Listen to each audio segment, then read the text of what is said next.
Good evening, my friend. How was your day today? Perhaps it was full of activity and responsibility, or maybe it was quiet and slow. However it unfolded, I invite you now to pause and set it gently aside. This is your time to rest, to listen, and to breathe deeply. Before we begin our story, I kindly ask you to take a small step like this video if you find comfort in these calm histories. Subscribe to the channel and activate the notification bell so that you can return easily to new journeys each night. And if you feel like sharing, leave a comment below, even a simple good or tired, because this space is made for kindness and for sleep. Tonight's story comes from the ancient land of Greece. It is not history as in dates and records, but history in the sense of imagination, folklore, and cultural memory. People long ago told myth stories that mixed wonder, nature, and mystery. These myths are not truths to be followed or gods to be worshipped, but reflections of how human beings once explained the world. They reveal what people valued, feared, and hoped for. Our focus is a figure called Melampus.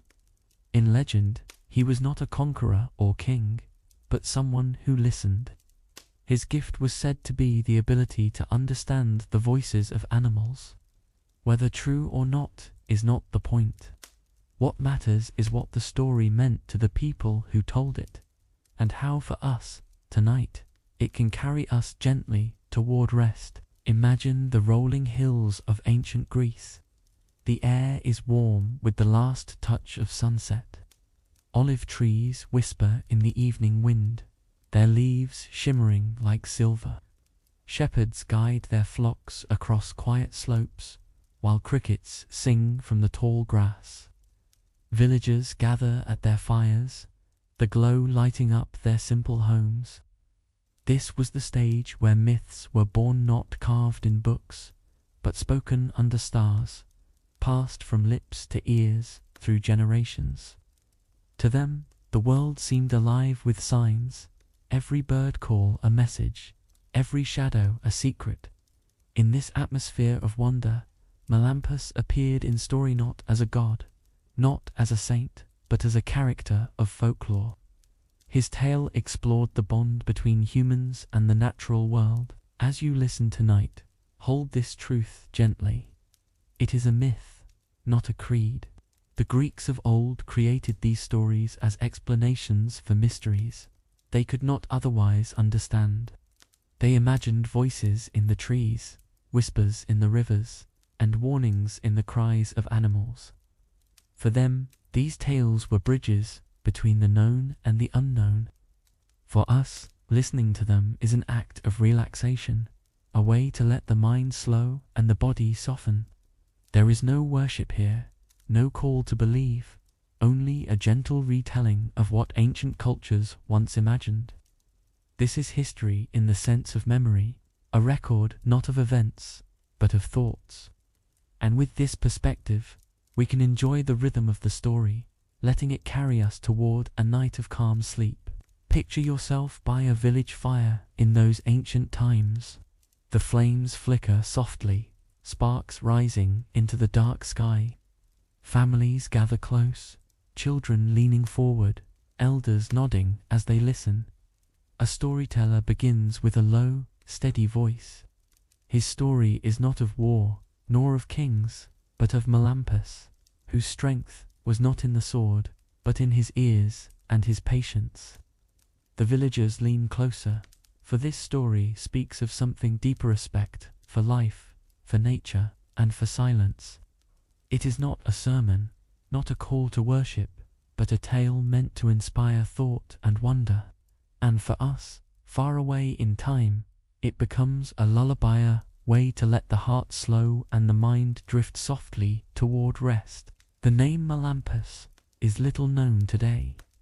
He does not stand alongside Alexander or other heroes in the pages of recorded history. Yet, in myth, he has his place. He is remembered not for ruling, but for perceiving.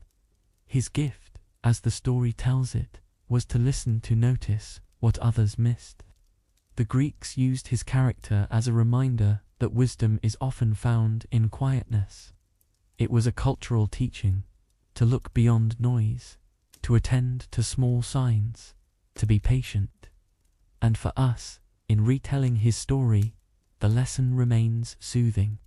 It whispers that slowing down and listening can bring peace, a message as useful for sleep as for life.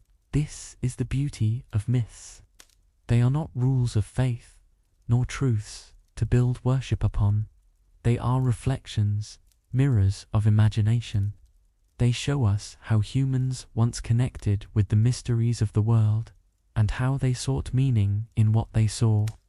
Listening to them today, we do not enter their belief, we simply observe it. We learn about their curiosity, their fears, and their creativity. And in doing so, we connect with the human experience across time. These myths are not guides for our faith, but windows into history, into how people once dreamed. And from these dreams, we can borrow a little calm. So let us begin this journey together. Breathe deeply. Allow your body to settle. Allow your thoughts to drift more slowly. This story is not here to instruct your soul, but to rest your mind. It does not ask for belief, only for listening. Melampus, in legend, becomes a symbol of patience and attention.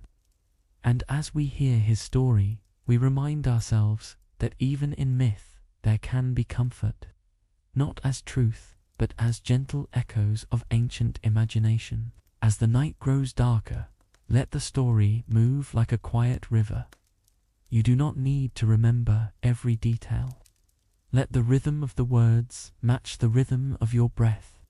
Each image of hills, fires, and storytellers is here only to calm you. Melampus is not a god, nor a prophet, but a figure of imagination.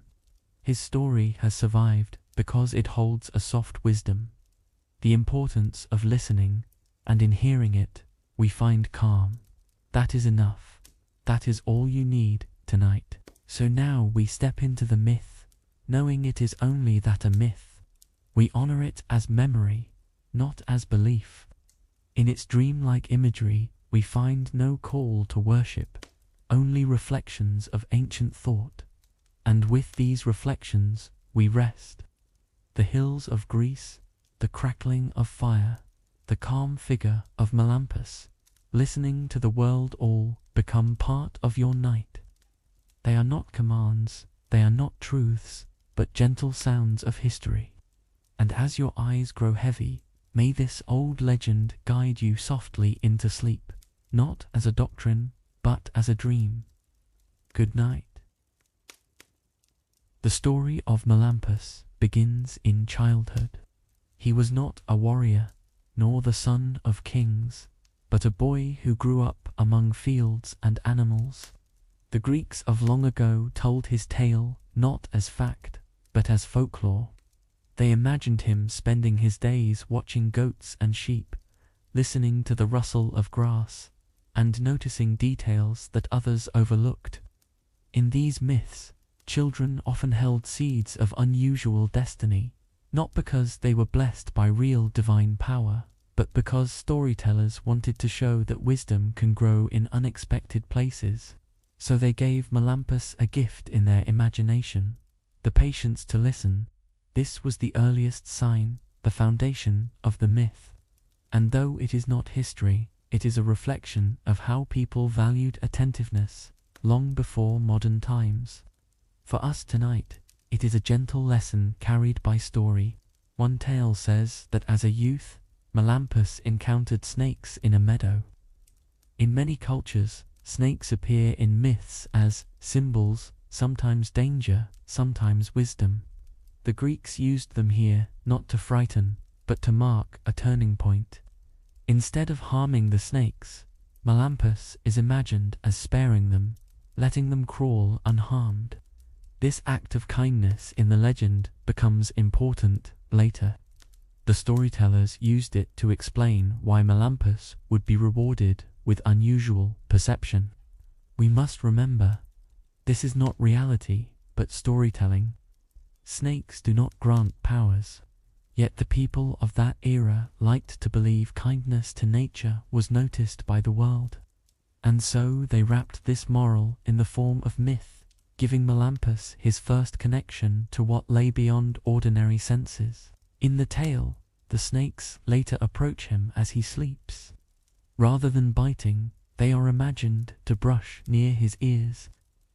The Greeks said that in this moment, the boy gained a strange awareness. He woke and found that the voices of animals were no longer only sounds, they were like words, as if the world itself could speak. Of course, we know this is not literal. It is an invention, a poetic way to suggest that some people notice things more deeply than others. The myth dramatized listening, turning it into a supernatural gift. For us, retelling it now, it is not an event to believe, but a cultural metaphor. It shows how people used myth to highlight the value of observation. That was the meaning behind the tale. When Melampus awoke in the story, the world seemed new. Birds above him were no longer just chirping, they were sharing messages. Dogs barking in the distance seemed to warn of things unseen.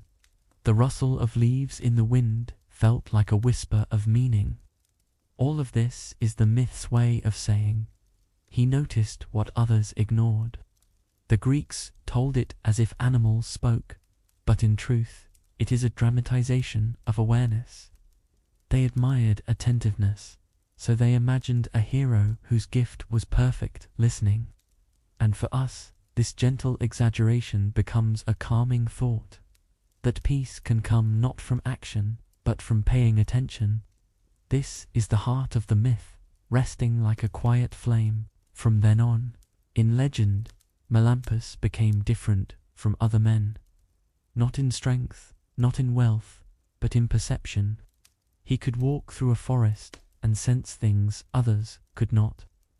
He was pictured as someone who learned from the world by listening rather than conquering. The storytellers placed animals close to him as companions and guides. In myth, he was not feared, but respected for this unusual quality. Again, not because it truly happened, but because the Greeks valued the idea of harmony with nature. They put that value into the form of a character. For us, this is history in the sense of culture understanding what ancient minds admired. The villagers in the myths did not always understand him. Some thought his ways strange. They saw him listening to birds or pausing to study the movements of animals and wondered what he was doing. To them, it seemed unusual, perhaps even odd. But the storytellers used this contrast on purpose. By making others doubt him, they highlighted his uniqueness. In many myths, heroes are different from those around them, often misunderstood at first. This does not make them holy, but makes them interesting. And so Melampus listening was shown as a quiet gift, one not easily noticed, yet quietly powerful in the story's flow. The myths often describe him walking alone through countryside fields, staff in hand, robes simple, animals following nearby. These images are painted not as literal truth, but as story symbols. They reflect how the Greeks imagined harmony, people and animals moving together peacefully. When they told such stories, they were not teaching religion, they were expressing ideals. For them, the ideal was respect for nature, and so they created a man who embodied it. Melampus became less of a person and more of a symbol. To us now, that symbol translates into calm. A reminder that walking gently in the world has its own kind of wisdom. In one telling, villagers began to bring him their worries. They asked why their cattle grew restless, or what the cries of birds might mean. Melampus listened, and in the story, he always had answers. The Greeks were not saying he was magical in reality. They were showing how a person who observes carefully can seem almost prophetic. By exaggerating his insight, they turned him into a healer and guide.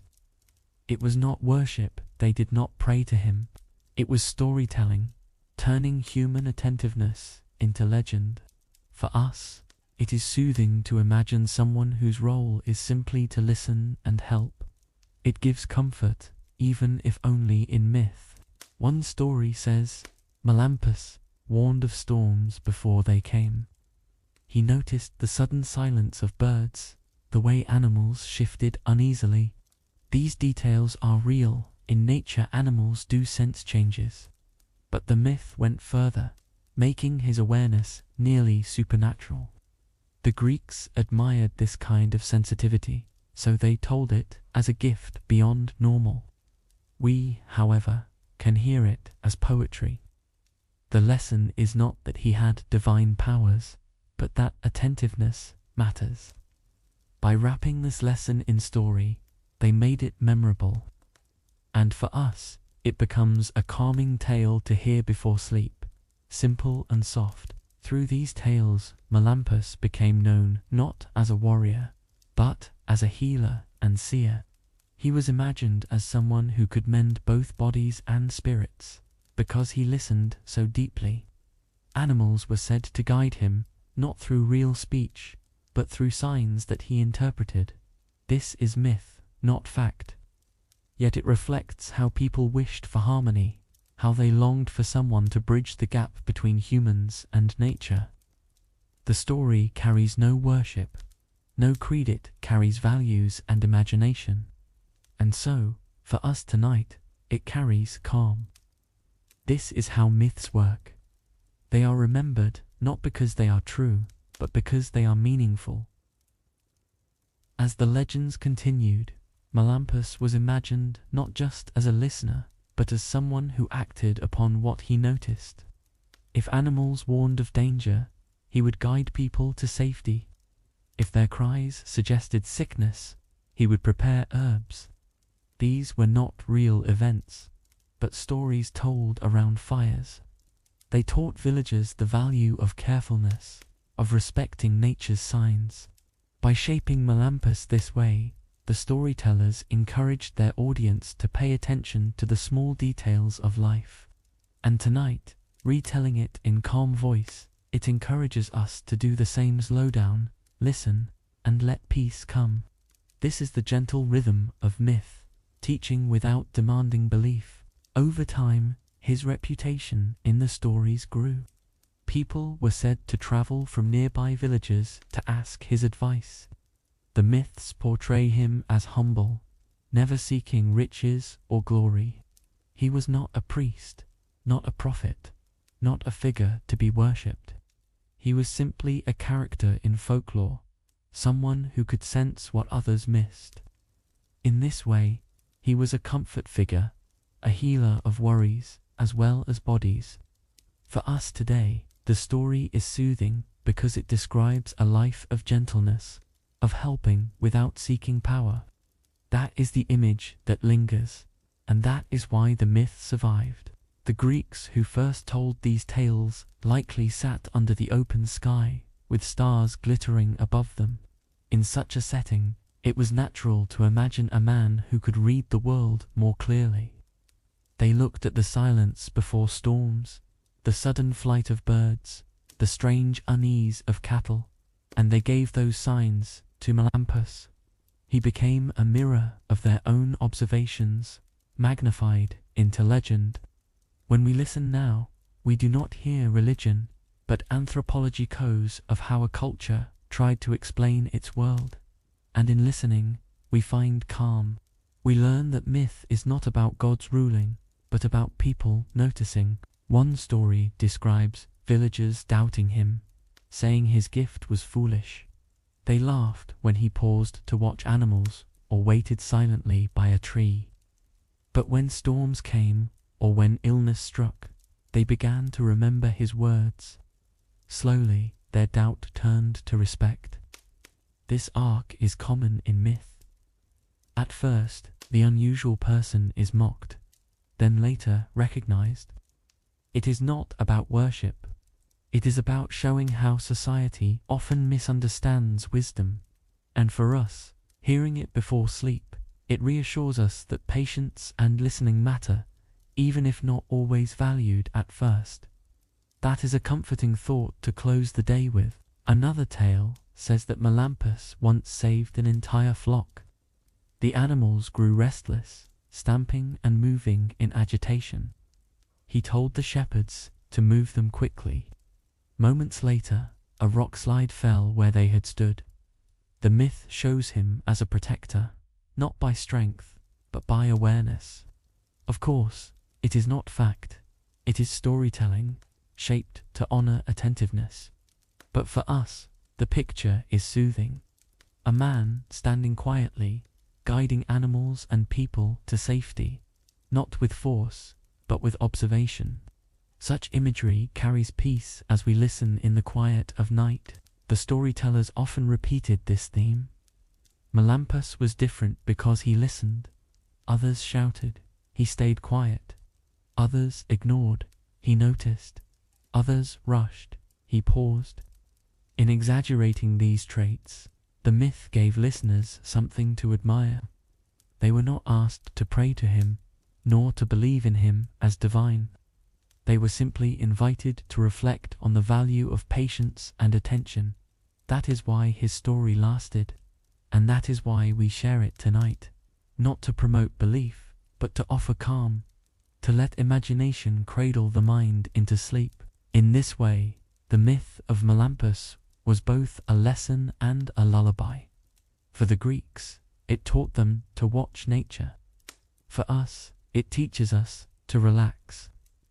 When we imagine him walking through fields, animals at his side, we are imagining a world of harmony.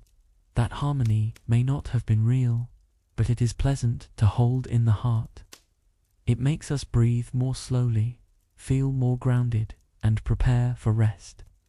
This is the quiet gift of myth, not as truth, but as comfort. And tonight, that is all it needs to be. The figure of Melampus grew in myth to be more than a boy with a gift. He became a healer, someone who helped not only animals, but people too. Again, this is not history, but story. It reflects the human hope that wisdom could heal, that attentiveness could save lives. Such hopes are universal, across all cultures. By placing these hopes into a character, the Greeks gave their audience a symbol of care. For us, it becomes a bedtime symbol, not someone to worship, but someone to imagine, bringing calm. And that calm is the only gift we seek tonight. Through all these stories, one message shines. The world is alive with signals. Birds call, winds shift, animals move, and in those small details, meaning can be found. The Greeks wrapped this idea in a myth, giving it a face and a name, Melampus. We unwrap it now, gently, and see it as cultural history. It shows us how people long ago explained their environment, how they valued the act of listening. That is why we remember him not as a real figure with power, but as a story reflecting human imagination. And imagination, when told calmly, can help us rest. That is the purpose of retelling tonight. So as this part of the story closes, let us remember clearly, this is myth, not faith. It is a tale for learning and for calming, not for worship. Melampus is no prophet, no saint, no god. He is only a character in legend, used by the Greeks to express their values. For us, he is a gentle companion to guide us towards sleep. His listening reminds us to let the noise of the day fade, to hear only the quiet, and in that quiet may rest come easily. This is the early gift of Melampus, remembered not as truth, but as story. And with that story, the night grows softer. In the myths of Melampus, one of the earliest moments that defined him was the story of a healing. The Greeks, who created these tales, often gave their characters moments where their unusual qualities first helped others. For Melampus, it was not strength in battle, but the quiet act of mending illness. The story tells us that in his village, a person had fallen sick, and none knew what to do. They had tried remedies, prayers, and rest, but nothing worked. Then the villagers turned to Melampus, the one said to listen not only to people, but to animals as well. It was his first test, his first chance to use the gift the storytellers imagined for him. And though it is not history, it is worth retelling for the lesson it carries, that patience and care can be as powerful as strength. The villagers in the legend approached him with hesitation. He was not trained as a physician, not respected as a ruler. He was simply different. Yet desperation often leads people to seek help in unusual places. They brought him to the side of the sick, hoping he might notice something others missed. In the myth, Melampus sat quietly, listening not to voices of gods, but to the natural world around him. He watched the movement of animals, the way birds shifted in nearby trees, and the subtle signs of the body before him. This is, of course, a poetic way of saying he paid attention. The Greeks dramatized observation by giving it a mystical frame, but at its core, it was a reminder that sometimes healing begins with listening. In the tale, Melampus gathered herbs. This was common in many ancient cultures, where plants were used as medicine. The Greeks imagined that he knew which ones to choose, guided by what he had seen in animals. They believed that when goats or dogs sought out certain plants, they did so instinctively, and that humans could learn by watching them. The myth presents Melampus as someone who had the wisdom to follow such signs. Again, we must remember, it is myth, not history, but it reflects a real truth that ancient people often learned medicine by observing animals and nature. So in this way, the story is half fantasy, half memory of real practice. And in retelling it tonight, it is simply a gentle tale of healing. He prepared a mixture, placing the herbs into water and laying them gently across the patient. The villagers, in the story, looked on with doubt. They had tried many things, and none had worked. Yet, in the myth, the patient began to breathe easier, the illness lifting. The Greeks told it as if Melampus had a special connection, but in truth, it was their way of honoring the act of observation and care. They made his gift larger than life, but its heart was simple. Pay attention to the world, and you may find solutions others miss. That is what the myth wanted to teach. And for us, listening to it now, it becomes not only a lesson, but a soothing picture of kindness. The villagers were astonished. In the myth, they began to murmur, to wonder if perhaps Melampus truly had something rare. He had no temples, no throne, no claim to holiness. Yet he had listened and acted with care, and in the story, it worked. This shift is part of why myths survived. They gave audiences a sense of hope that the unexpected person might bring answers, that healing could come from patience, that wisdom could emerge from quiet places. Such hopes were woven into tales and remembered by fireside. And as we listen now, we let that hope soften our own minds. For sleep, it is a gentle thought that calmness and attentiveness are never wasted. In later versions of the story, Melampus was shown as continuing to help others. The first healing was only the beginning. He became known not as a fighter or builder, but as a mender of hurts. The Greeks admired such figures, even though their tales were not literal. They used him to show that healing was sacred in its own way, not sacred as worship, but sacred as human kindness. To them, helping another body stand again was worthy of a story, and so Melampus, though fictional, became an emblem of care. For us, this image is calming. A healer whose only weapon is attention, whose only goal is peace. This is the kind of myth that soothes the heart. The villagers, grateful in the tale, began to treat him with more respect. They brought him gifts, food, and thanks.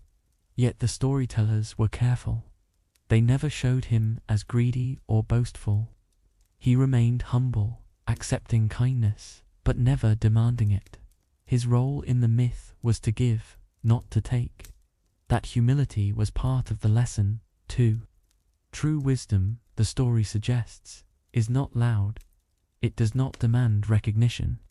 It helps quietly and lets others find comfort.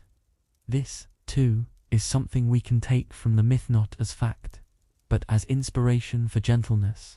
In some retellings, the healed patient would rise and thank him directly.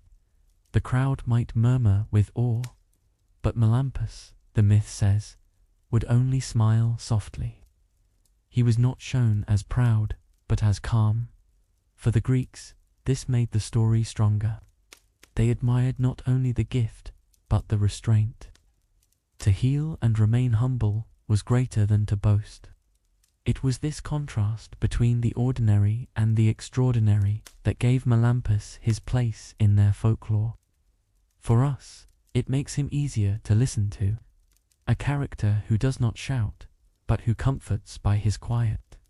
That is the kind of figure that carries us gently into rest. The myths emphasize that he learned much of his knowledge from nature. When animals grew restless, he noticed. When they sought certain plants, he remembered. When birds shifted in flocks, he paused to understand. This was the gift the Greeks gave him, not truly supernatural, but a poetic version of attentiveness. They made it larger than life, but the essence was simple. Wisdom is found by watching the world. That is what made him a healer in their stories, and that is what makes his story soothing for us now. In listening, we too practice attentiveness, slowing down and resting in calm. The first healing of Melampus, as told in myth, was not about power, but about care. The Greeks preserved it as a way of reminding themselves what mattered. They had many myths of war and conquest, but this one was different. It was quieter, more reflective. It showed a man who helped, who noticed, who healed. That balance in their mythology made space for softer virtues, not only louder ones. For us, hearing it now, it balances our own minds. We carry so much noise in daily life, yet here is a tale of quiet care. It helps us to let go, to breathe, and to rest. As stories spread, Melampus became a figure people sought out, not because he was seen as divine, but because he was imagined as wise. In many myths, characters were given powers through battles or by intervention of gods, but Melampus was different. His gift was portrayed as natural, rooted in patience and attentiveness. This difference made him memorable in folklore. The Greeks may have embroidered his actions with wonder, but the heart of the myth was clear. Healing comes from observing the world, and for those who told it, that was enough. For us, hearing it tonight, it is also enough. It helps us slow down, notice our breathing, and remember that gentleness carries its own strength. One tale says that Melampus, after healing the first patient, was asked to help animals too. Cattle grew ill, sheep weakened, and villagers did not know what to do. They called him, believing he might notice something they could not. In the legend, he walked among the animals, watching their movements, touching their hides, and listening to their sounds. He gathered herbs again, preparing remedies from what the land provided. Soon, in the story, the animals regained strength. It is not fact, but folklore. Yet in this imagined act, the Greeks preserved their knowledge of early veterinary practices wrapped in myth. That is why such stories still matter not as truth, but as cultural memory. The villagers in the myths came to trust him. They did not build temples to him, they did not offer sacrifices. Rather, they came with questions and gratitude. This difference matters. In their culture, storytellers created gods to worship, but they also created mortals as symbols of wisdom. Melampus belonged to the latter. He was not placed among gods, but among people, a man who listened and healed. That line kept the myth grounded, showing that care could be honored in story just as much as power. And for us, the story remains grounded, reminding us that the simple act of listening can be as meaningful as grand acts of force. One detail often repeated was his humility. He accepted thanks, but never demanded it. He helped again and again, without claiming authority or wealth. This humility, in the myth, was part of what made him trustworthy. The Greeks who told the story used this trait to highlight values they admired. They wanted to show that gentleness was powerful, that healing was noble. By shaping Melampus in this way, they created a figure who reflected their ideals. And when we hear it now, his humility becomes part of the calm atmosphere, allowing us to rest without noise or pride in the air. The storytellers also emphasized how others began to learn from him. Villagers watched what herbs he used, how he listened, and how he waited for signs.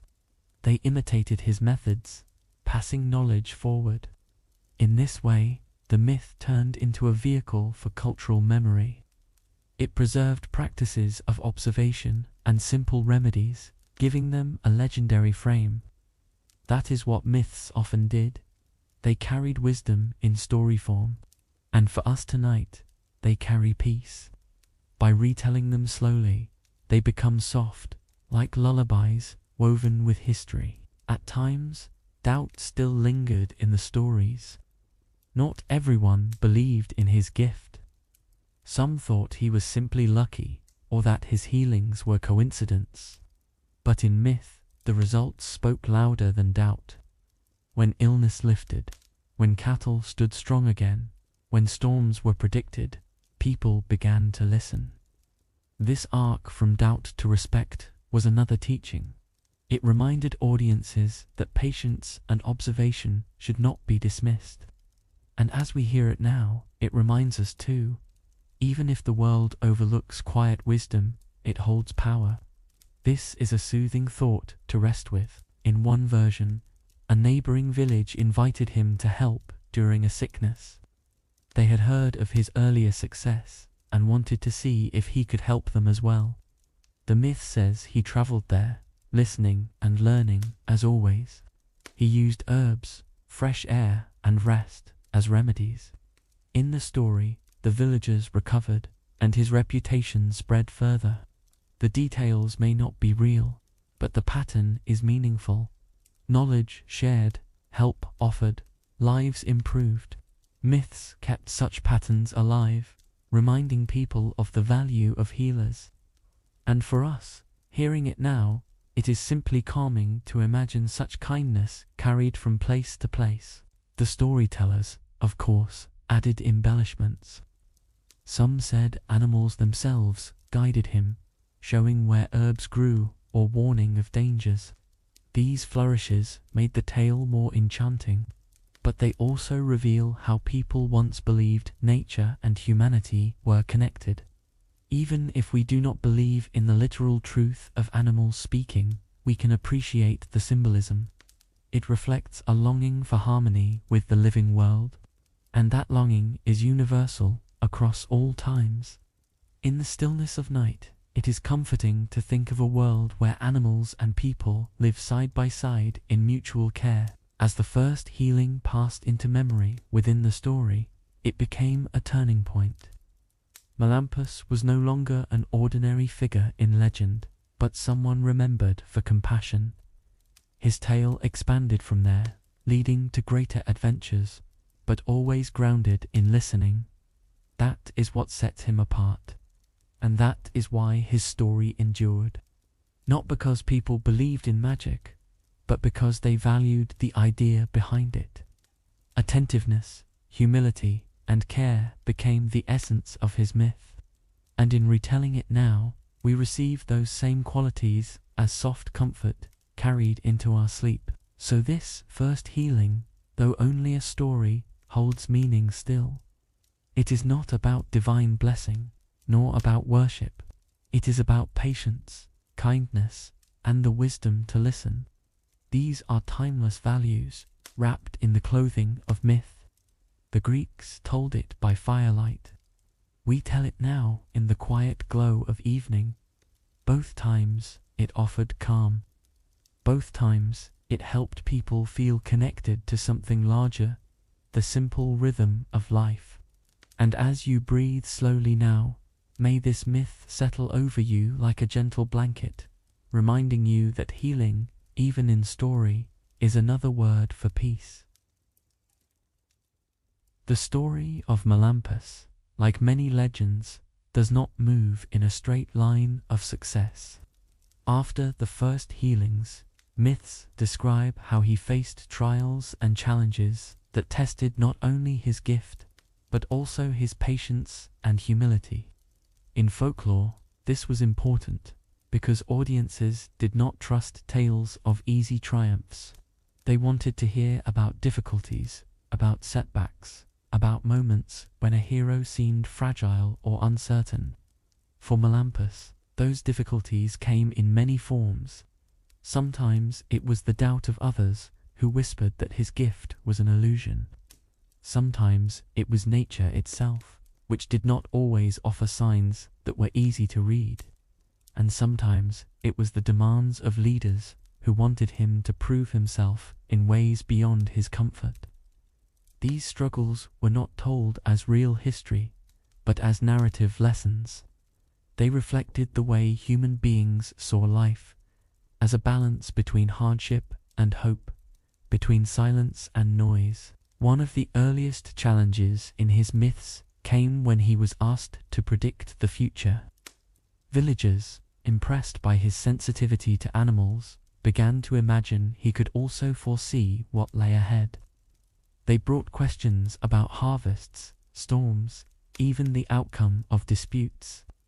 In the story, Melampus listened carefully, watching the flight of birds or the restlessness of livestock, and then spoke his thoughts. Sometimes he was right, sometimes he was wrong. The storytellers did not hide this, because it made the tale more human. If he had always been correct, the myth would have sounded like worship. Instead, his errors reminded listeners that he was still mortal, still fallible, still only a character in a story. This balance kept the myth grounded, closer to cultural reflection than to religious praise. And that balance is why we can retell it today with comfort. Another trial described in the myths was misunderstanding. Some villagers thought he was wise, while others thought he was strange. They saw him pause in silence when animals behaved unusually, and they mocked him for it. They asked why he wasted time with birds instead of people, why he trusted the silence of cows or the chatter of sparrows. To them, his listening looked like foolishness. This too was part of the lesson. The storytellers wanted audiences to see how wisdom is often unrecognized. They wanted to show that patience, though valuable, may not be understood by everyone. In this way, Melampus became a symbol not only of attentiveness, but also of endurance, of living with doubt and ridicule while holding to one's path. For us, listening before sleep, the story becomes a soft reassurance. Misunderstanding does not erase value. In one tale, Melampus was even taken captive. The myth says that strangers, not understanding his ways, thought he was dangerous or odd.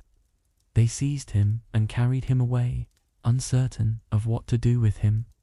For a moment, the story turns dark. He is powerless, separated from his home, mocked for his silence. Yet even in captivity, he remained calm.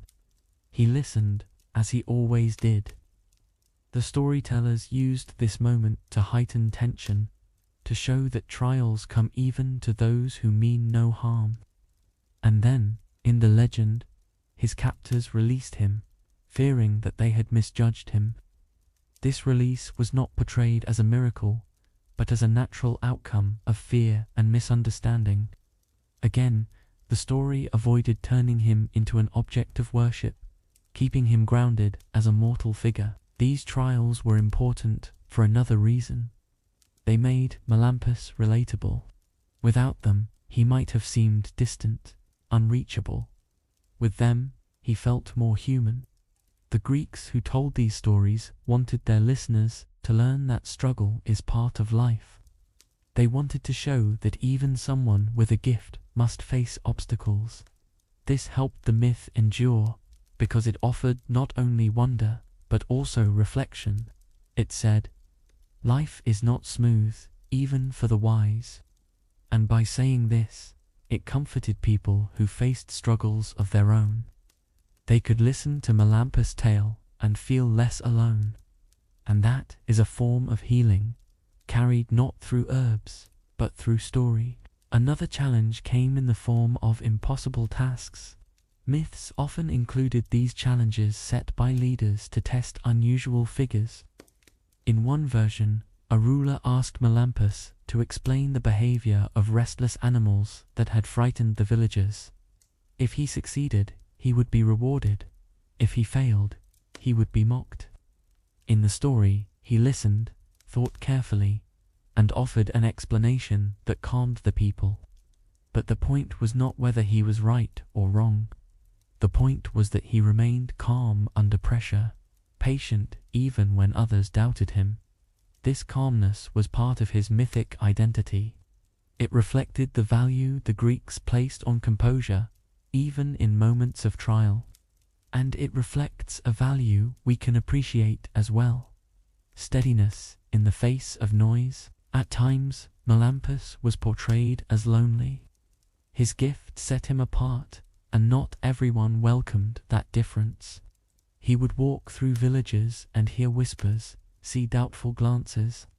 He would listen to animals and feel the weight of human misunderstanding. This loneliness was part of his challenge. Yet the storytellers softened it by showing that he did not despair. He continued to listen, continued to observe, continued to help where he could. In this way, his loneliness became a quiet strength. The myth suggested that solitude, while heavy, could also be a place of clarity. For us, listening now, this is a calming thought, that even in silence, we can find peace. The challenges also reminded listeners that gifts come with burdens. To notice what others ignore is sometimes a blessing, sometimes a weight. The storytellers used Melampus to explore this balance. They showed how his attentiveness brought healing, but also misunderstanding, how his listening offered insight, but also isolation. This duality made the myth rich, giving it depth beyond simple wonder. It made Melampus more than a figure with a gift.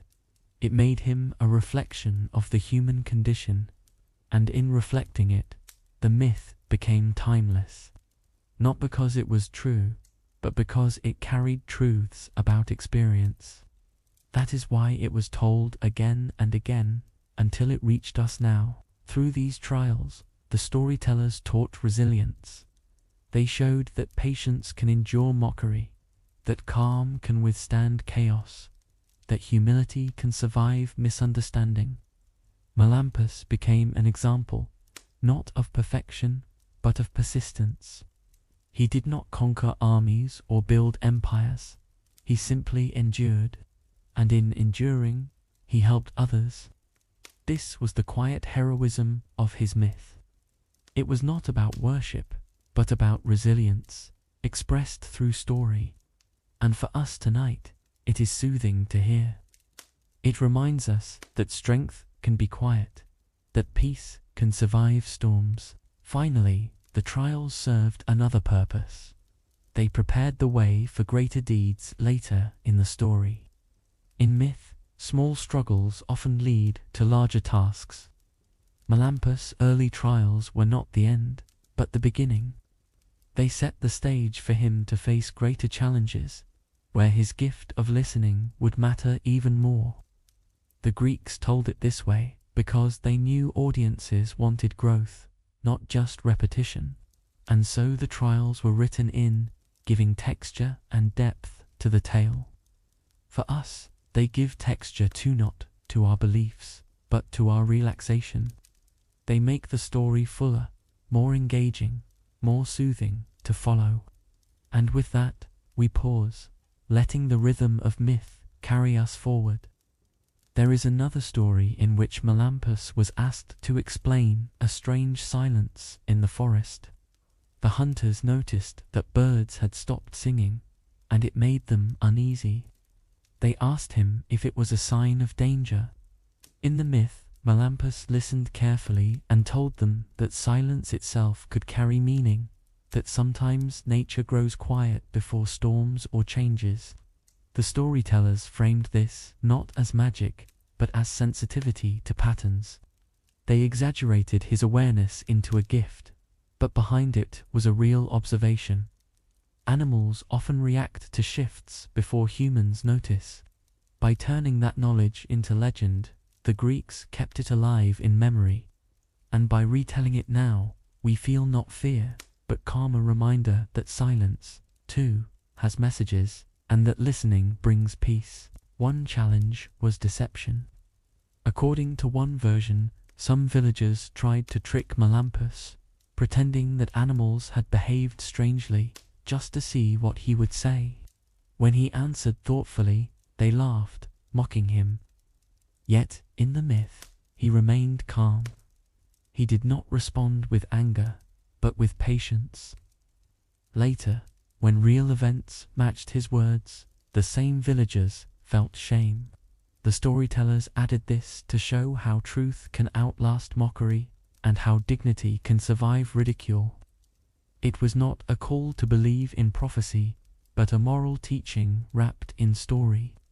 For us, hearing it quietly, it feels reassuring that even when misunderstood, calmness has its strength. It is a soft lesson to take with us into rest. At times, Melampus faced physical hardship in the myths.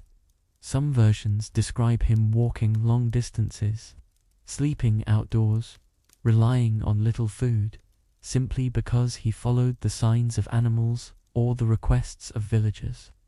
His journeys were not about glory but about service, and that made them tiring. Yet the storytellers showed him as enduring, step by step, with steady patience. These details painted him not as superhuman, but as quietly resilient. He was not given comfort, yet he continued his path. This resilience became part of his legend, admired not as miracle, but as example. And for us, listening before sleep, it is a soothing rhythm.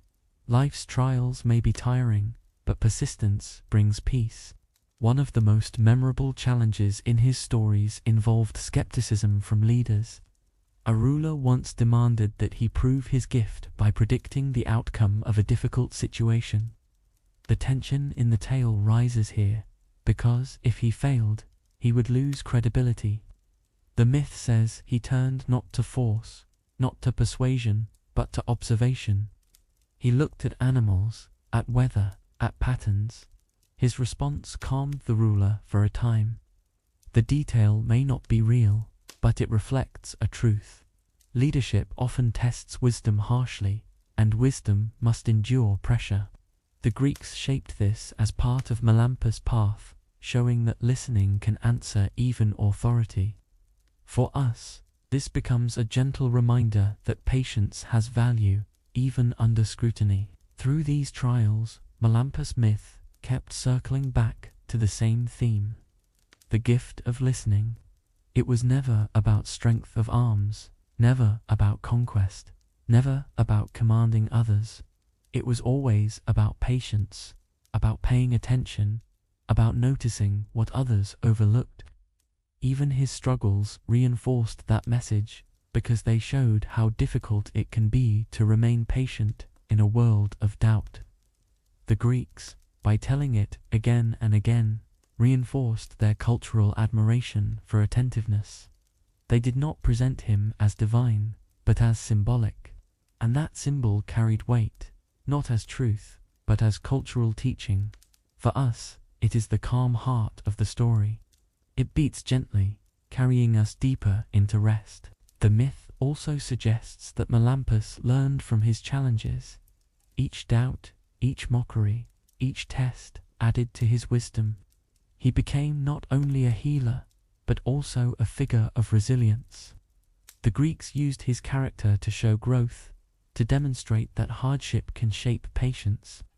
They wanted their listeners to hear that lessons come through trials, not only through success. And by placing this truth in a story, they made it easier to remember. For us, this becomes a comfort. The trials of our day are not meaningless. They can shape quiet strength. As we hear it now, that truth settles like a gentle rhythm in the night. In some retellings, Melampus faced jealousy. Others who wished for his reputation tried to discredit him. They spread rumors, saying he was a fraud, that his healings were chance, that his words were empty. The myth describes how he bore these whispers with patience. He did not fight them with anger, but with steady kindness. In time, the villagers saw his consistency and trusted him again. This was another moral. Truth reveals itself with time. The storytellers used jealousy to show the contrast between noise and calm. For us, listening now, it becomes reassurance. We need not answer every doubt. Patience is its own reply. The challenges of Melampus' myth also served as balance to his reputation.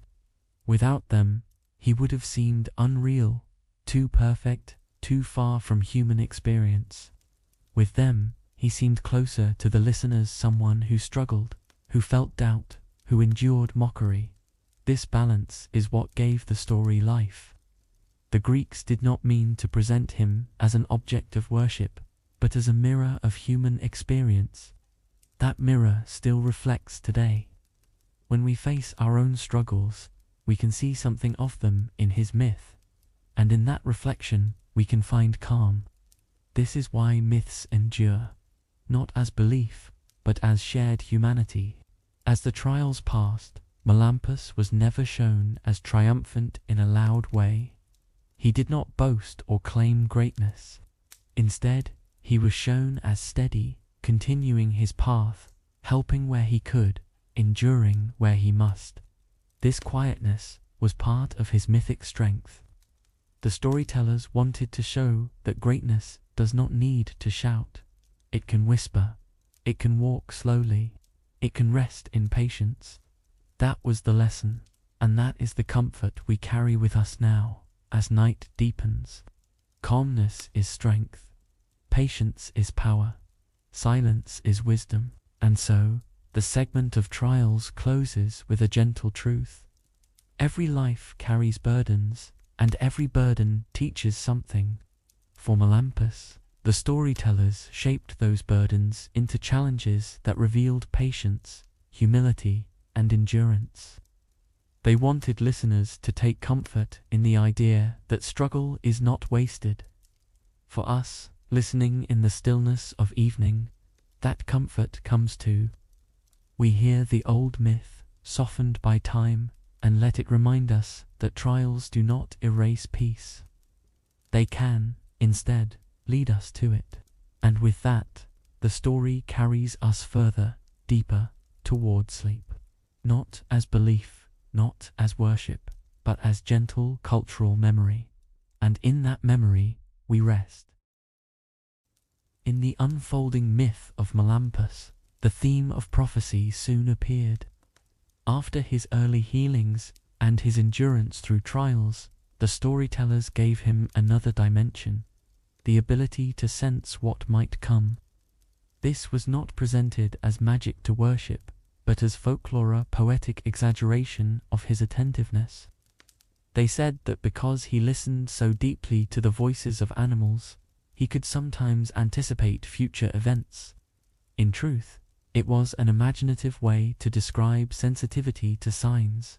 The flight of birds, the silence of crickets, the restlessness of cattle. These patterns were real, but the Greeks wrapped them in the dramatic clothing of prophecy. For audiences then, this added wonder to his story. For us now, it adds calm rhythm, reminding us that stories are windows into how people once explained their world. One tale describes Melampus sitting quietly beneath an olive tree. A flock of birds suddenly shifted, circling in agitation before flying west. The villagers, noticing his gaze, asked what it meant. In the myth, he said that travelers would soon arrive from that direction. Later, according to the story, strangers did come, seeking shelter. Was it prophecy, or simply attentiveness to nature? The myth leaves it open, inviting listeners to marvel. But as we retell it today, we frame it clearly. It is not divine revelation, not a matter of faith, but an old legend woven with imagination. And as we listen, we let it wash over us like a soft dream, carrying us toward rest. Another version shows him noticing the cries of dogs at night. The animals barked frantically, then fell silent.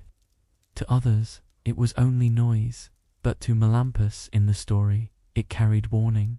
He told the villagers that danger might be near. Soon after, a thief was caught trying to sneak into the settlement. The myth uses this as proof of his foresight. But once again, the lesson lies not in miracle, but in observation. Dogs often sense intruders before people do. The Greeks dramatized this into prophecy, and by doing so, they turned simple attentiveness into legend. For us, hearing it slowly, it becomes a reminder. Even ordinary awareness can feel extraordinary when told as story. Prophecy in these myths was not absolute. Sometimes Melampus was wrong. He might predict a storm, yet the skies cleared. He might suggest peace, yet quarrels grew. This fallibility was part of the tale's charm. It made him human, not divine. The storytellers wanted to avoid making him a god. They wanted him to remain within reach, a mortal figure who sometimes erred. This balance kept the myth safe from becoming worship, grounding it as folklore. For us, it also keeps the story soft, reminding us that even legends can falter, and that gentleness helps us relax, because perfection is not required for meaning. One myth speaks of Melampus dreaming. In the dream, he saw fields drying and animals fleeing. When he awoke, he told villagers that hardship might come. Later, a season of drought did arrive, and the people remembered his words. Dreams in myths often carried symbolic weight. They were not factual prophecies, but reflections of anxieties and hopes. By giving Melampus such visions, the Greeks dramatized the natural fear of famine. They preserved it in story, so listeners could process their worries. For us, it is not a vision to believe, but a cultural mirror. It shows us how myth transformed fear into narrative, and narrative into calm reflection. Another tale places him near the sea. He heard gulls crying in unusual patterns, and he paused to listen. The villagers asked him what it meant. He said that ships might soon appear. And so, in the legend, traders arrived days later. Again, this was not literal prophecy, but imagination built on observation. Seafarers knew that birds sometimes followed ships, so the storytellers linked that fact to Melampus. In this way, myth blended reality with wonder. For us, it is soothing to picture a quiet figure on the shore, listening to birds, sensing change. The calm image matters more than the event. It is an image to dream by, not to believe in. Prophecy in the myth also shaped his role in community. Villagers turned to him not only for healing, but for guidance about what might come. They did not pray to him, but they asked his counsel. He became, in folklore, a counselor of patience. His words were not commands, they were gentle suggestions. Sometimes people listened, sometimes they did not. The storytellers kept him humble, never placing him above others. This humility again reminded audiences that wisdom can live in quiet voices. For us, it is soothing to hear a reminder that guidance can come without force. It can arrive softly, like a lullaby. At times, Melampus' so-called prophecies were nothing more than careful listening. He noticed when cattle refused to drink, and guessed that storms had disturbed the water. He saw birds scatter and warned of nearby hunters. These were not magical insights, but practical observations shaped into story. The Greeks, telling them at night, turned practicality into legend. They made attentiveness seem mysterious, because mystery made the story engaging. But beneath the mystery was truth. Awareness matters. That truth is still valid, even if the legend is not. And hearing it slowly, we find calm, as if awareness itself were a soft guide into sleep. In some stories, villagers tested him, asking if he could foresee personal matters, marriages, harvests, journeys. Sometimes the myth gives him an answer, sometimes it leaves him silent.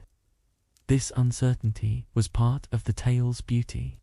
It showed that not everything can be predicted, not everything can be known. The Greeks embraced that mystery, using Melampus as a vessel for their questions. For us, it is another reminder. We do not need all answers to rest. It is enough to sit with uncertainty, to let it be gentle, not frightening.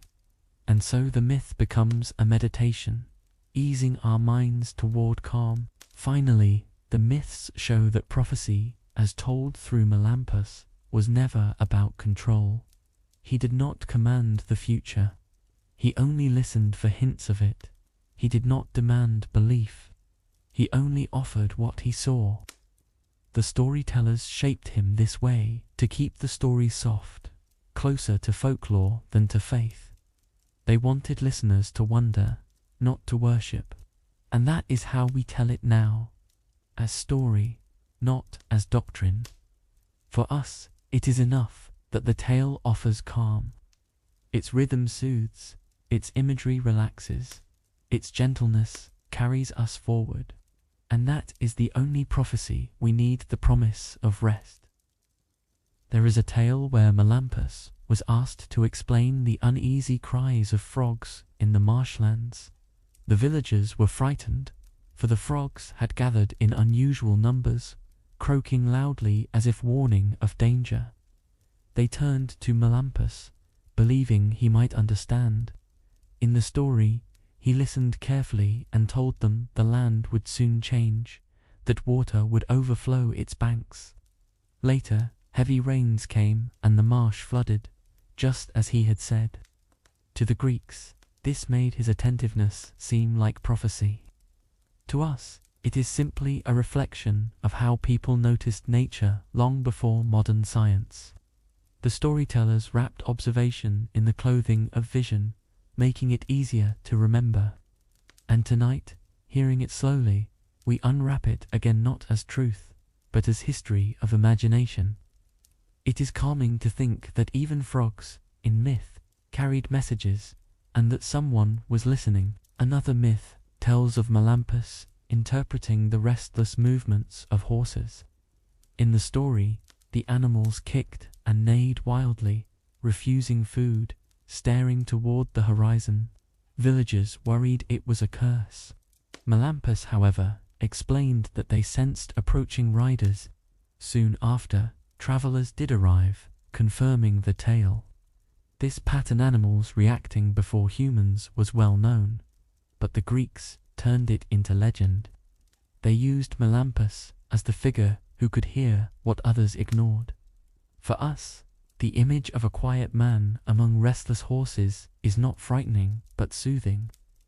We picture him calm, steady, unshaken, and it reminds us to breathe slowly, to be like him in patience. That is the gift of myth when told as history for sleep. Not belief, but gentle imagery that cradles the mind in yet another story. Melampus was said to foresee conflict. Villagers quarreled, tensions rising, and they asked him what the future held. He listened not to arguments, but to the calls of birds circling above. He told them that peace would come only if they acted with care. The myth does not say he forced them, only that his words reminded them to calm their anger. And indeed, the quarrel eased. This was less prophecy than counsel, shaped into legend. The Greeks preserved it as a reminder that wisdom can cool tempers. For us, the story is more than a lesson. It is a lullaby of calm voices, soothing the mind as it drifts towards sleep. It shows that peace begins with listening, even if only imagined. Sometimes, the myths added dreams with symbolic weight. One dream showed Melampus walking through fields of grain that suddenly withered into dust. He woke uneasy, telling villagers it might mean hardship in harvest. Later, a poor season arrived, and the story made it seem like a vision. But truly, it was an ancient way of giving voice to worry. Dreams carried fears, and myths carried them further. By placing these images in Melampus' story, the Greeks gave their anxieties a face, a character to express them. For us, retelling it calmly, it is not about prophecy at all. It is about how people coped with uncertainty. And when we hear it now, it does not frighten us. It helps us release our own worries into the air, letting them float away as harmless dreams. Another vision was gentler. Melampus, resting under the stars, dreamed of animals gathering peacefully at his sidebirds, deer, dogs, and sheep. In the morning, he told villagers it meant harmony could come if they cared for the land. This vision was not about predicting storms or famine, but about hope. The Greeks preserved it to remind themselves that peace was possible. They gave the lesson to Melampus, so the audience would hear it in a voice of wisdom. For us, it is one of the calmest parts of his myth. We picture animals resting quietly, the night sky glittering, and a healer seated in silence. It is an image soft enough to carry us toward sleep, a picture of balance between humanity and nature. The storytellers were careful never to make Melampus infallible. His visions sometimes proved wrong, and villagers doubted again.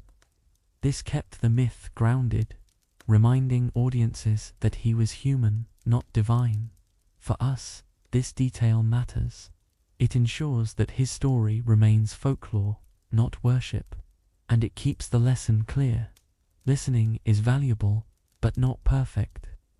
This imperfection is part of the comfort. It shows that even myths understood the limits of wisdom, and in those limits there is calm. We do not need perfection to rest. We need gentleness, patience, and acceptance. That is what this part of the story offers. Visions and prophecies in Melampus myth also served as cultural memory. They carried knowledge of how animals behaved, how dreams reflected fears, how patience could prevent quarrels. These were not supernatural truths, but lessons stored in story form. The Greeks did not write textbooks of observation. They told myths, and through those myths their insights survived. Melampus became a vessel for this knowledge. For us, it is a vessel for calm. Listening to his story now, we do not learn science, but we learn how stories carried science once. That connection is gentle, like a bridge across time, guiding us into rest. In retelling these visions, it is important to remember that they were told at night. Families sat by fires, listening to the slow words of storytellers. The sparks rose into the sky, the air cooled, and the rhythm of voice lulled children toward sleep. These prophecies were not sermons. They were entertainment and reflection. They were meant to comfort as much as to teach. And so, the myth itself acted like a lullaby. For us, centuries later, the same effect remains. The cadence of story, the imagery of animals and dreams, carries us softly into the quiet. It is not prophecy we seek, but rest. The myth ends this segment by portraying Melampus as calm, even when visions unsettled others. He did not shout or boast of his foresight.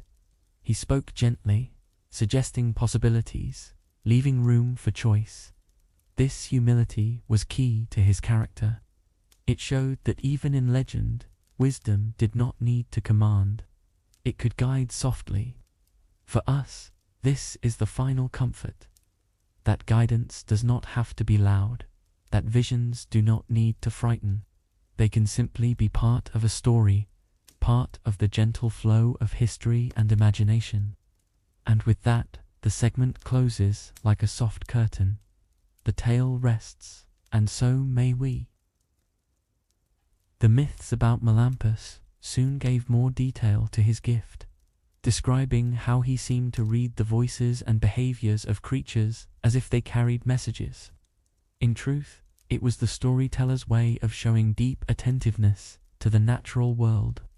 They imagined that animals were not only companions, but also messengers, each sound and movement filled with meaning. In Melampus' story, these creatures became the sources of his so-called prophecies. Birds in the sky, dogs in the night, cattle in the fields. Saul spoke to him in ways that others could not hear. For us, listening now, we must remember, this is not worship, not divine power, but myth. It is folklore, shaped to carry lessons. And those lessons, when told gently, are like a soft bridge toward rest. One story tells of birds circling over fields. Villagers, uneasy, asked Melampus what it meant.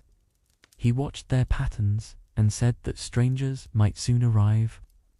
Later, according to the myth, travelers came across the hills. The story shows how people once explained coincidence through narrative.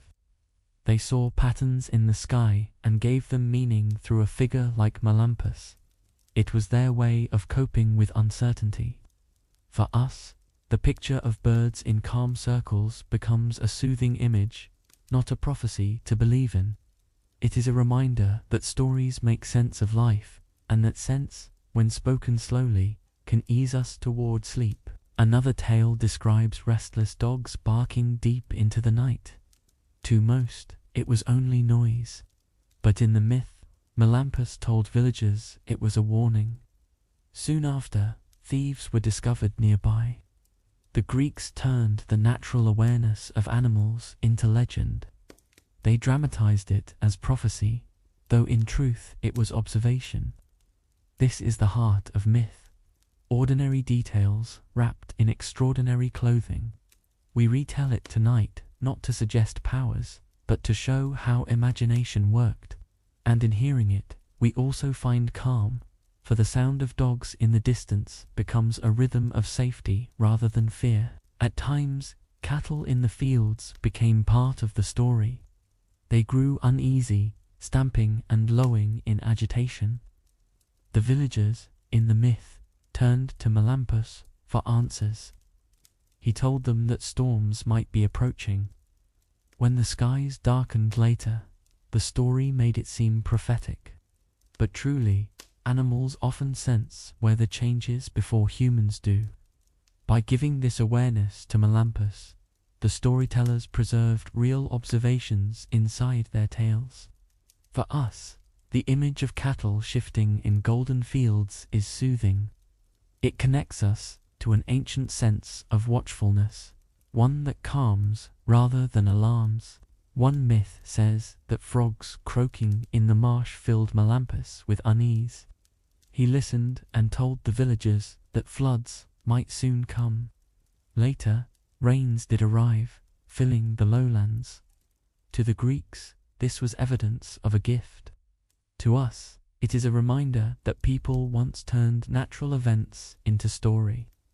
They used Melampus as a vessel for fears, hopes, and lessons. The frogs became not just noise, but signs. And in retelling it slowly now, we feel the calm of marshes at dusk, the soft chorus of frogs singing, carrying us toward rest. In some versions, bees swarming near hives became signs. Melampus noticed their frantic movement and suggested change was coming. Soon after, the myth says, a new season shifted the land. The Greeks admired how tiny creatures could symbolize larger events. They made bees into messengers, linking their behavior to the cycles of life. For us, bees buzzing in gentle hum are simply a sound of nature. We retell it as folklore, not as omen, and in doing so, we transform it into a soft lullaby.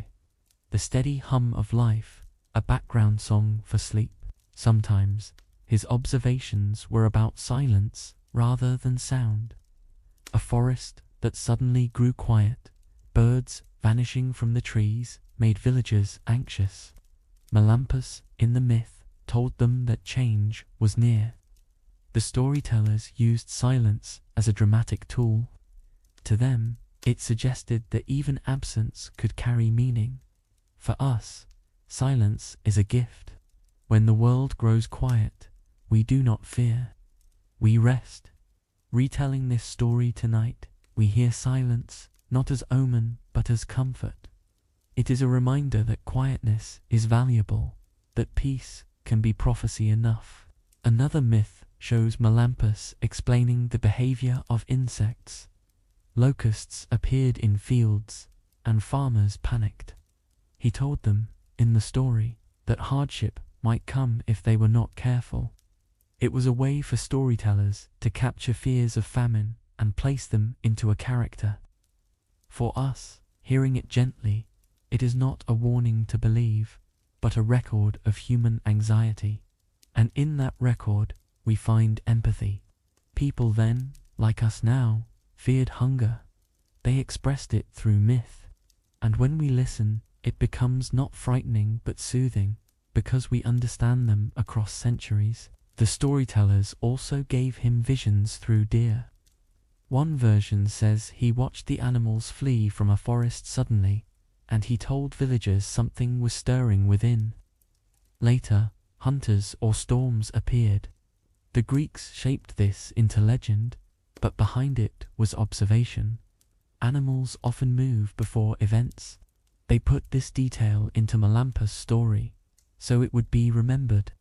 For us, deer leaping gracefully across hills are not omens, but calming images.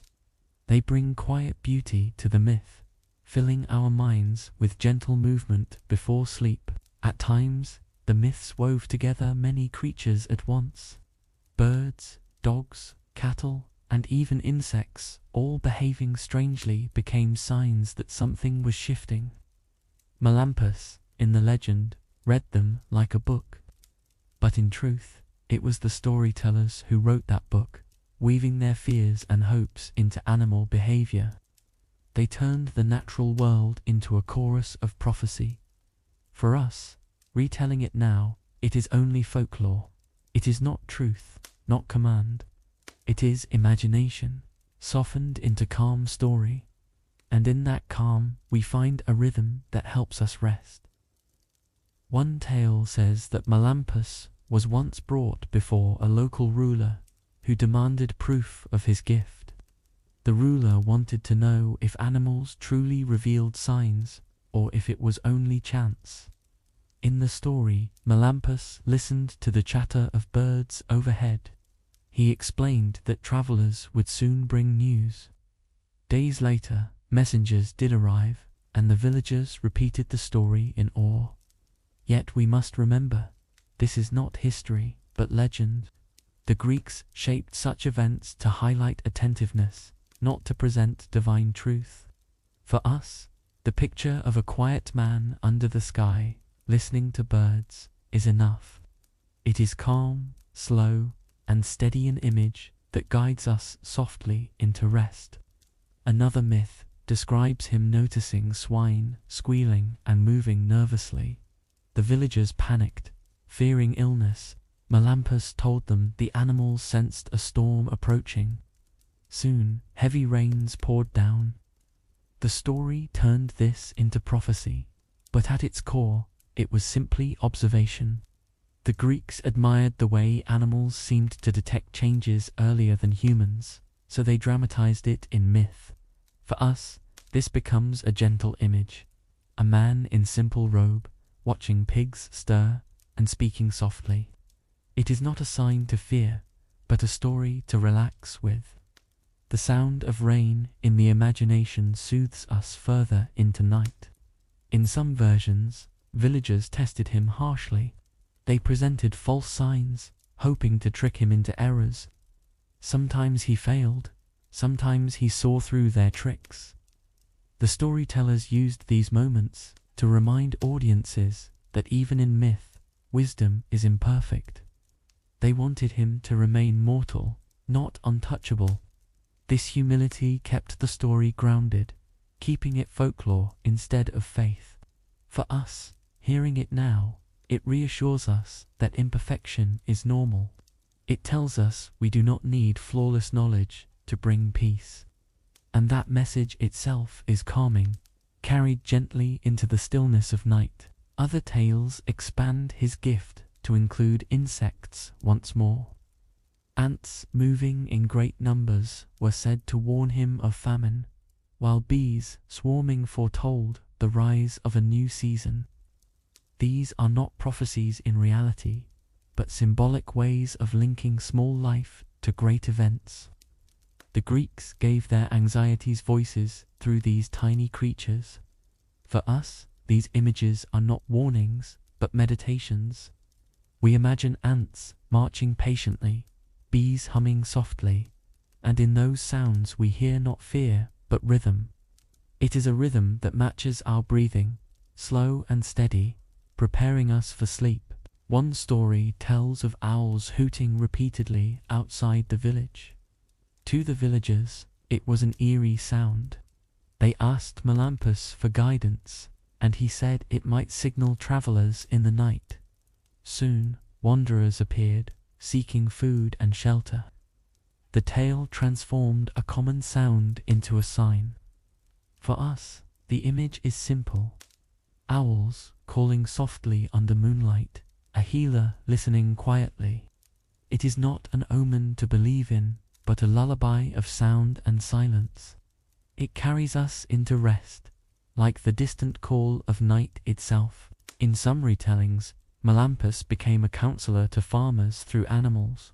If birds flew in unusual patterns, he suggested caution in planting. If cattle behaved strangely, he urged them to prepare. These were not mystical powers, but lessons in attentiveness. By attaching them to a character, the storytellers ensured the lessons were remembered. For us, they are remembered too, not as commands, but as calming echoes of how people once lived close to nature. The closeness itself is soothing, like sitting quietly by a field, hearing life move around us. That is the gift of retelling such myths at night. At times, the storytellers gave him visions so broad that they felt like poetry. Animals across the land were restless, and Melampus said it meant change for the entire community. This was less prophecy than metaphor. It was their way of saying that when the world feels uneasy, so do we, and when we listen, we prepare. For us, the metaphor works differently. It becomes a meditation on calm. Even when the world stirs, we can remain steady. Even when life shifts, we can rest. That is the comfort hidden in the myth. One tale places him at the edge of a forest at dusk. The animals grew quiet, and villagers whispered that something was wrong. Melampus told them that silence sometimes precedes renewal. Soon, hunters passed by, and the forest grew lively again. The storytellers used this to show that absence was not always danger. For us, it is the most peaceful image of all. A forest at dusk, silent, still, waiting. Silence does not frighten us. It cradles us. And so the myth, even in its drama, becomes a lullaby of stillness. As his legend grew, Melampus became remembered less for single prophecies, and more for the theme of listening to creatures. Birds, frogs, dogs, cattle, insects, all became symbols of attentiveness. He was not divine, not infallible, but a figure who reflected humanity's longing to connect with nature. The Greeks passed down that longing through story. For us, the longing remains, softened into calm reflection. We do not need to believe in prophecy to find value in listening. The act of listening itself is enough. It slows the heart, steadies the breath, and leads us into peace. So the segment of prophecy through creatures closes with a gentle truth. Myths often exaggerate, but their heart can be simple. The heart of Melampus' story is not prediction, not miracle, not worship. It is attentiveness. It is the reminder that the world around us has rhythms, and that we may rest in those rhythms. The Greeks told it as prophecy, but we retell it as history of imagination. And in doing so, it becomes a soft companion at night. It carries no command, no burden, only calm. And with that calm, we drift into sleep. One tale says that Melampus was once brought before a local ruler who demanded proof of his gift. The ruler wanted to know if animals truly revealed signs or if it was only chance. In the story, Melampus listened to the chatter of birds overhead. He explained that travelers would soon bring news. Days later, messengers did arrive, and the villagers repeated the story in awe. Yet we must remember, this is not history, but legend. The Greeks shaped such events to highlight attentiveness, not to present divine truth. For us, the picture of a quiet man under the sky, listening to birds, is enough. It is calm, slow, and steady, an image that guides us softly into rest. Another myth describes him noticing swine squealing and moving nervously. The villagers panicked, fearing illness. Melampus told them the animals sensed a storm approaching. Soon, heavy rains poured down. The story turned this into prophecy, but at its core, it was simply observation. The Greeks admired the way animals seemed to detect changes earlier than humans, so they dramatized it in myth. For us, this becomes a gentle image. A man in simple robe, watching pigs stir, and speaking softly. It is not a sign to fear, but a story to relax with.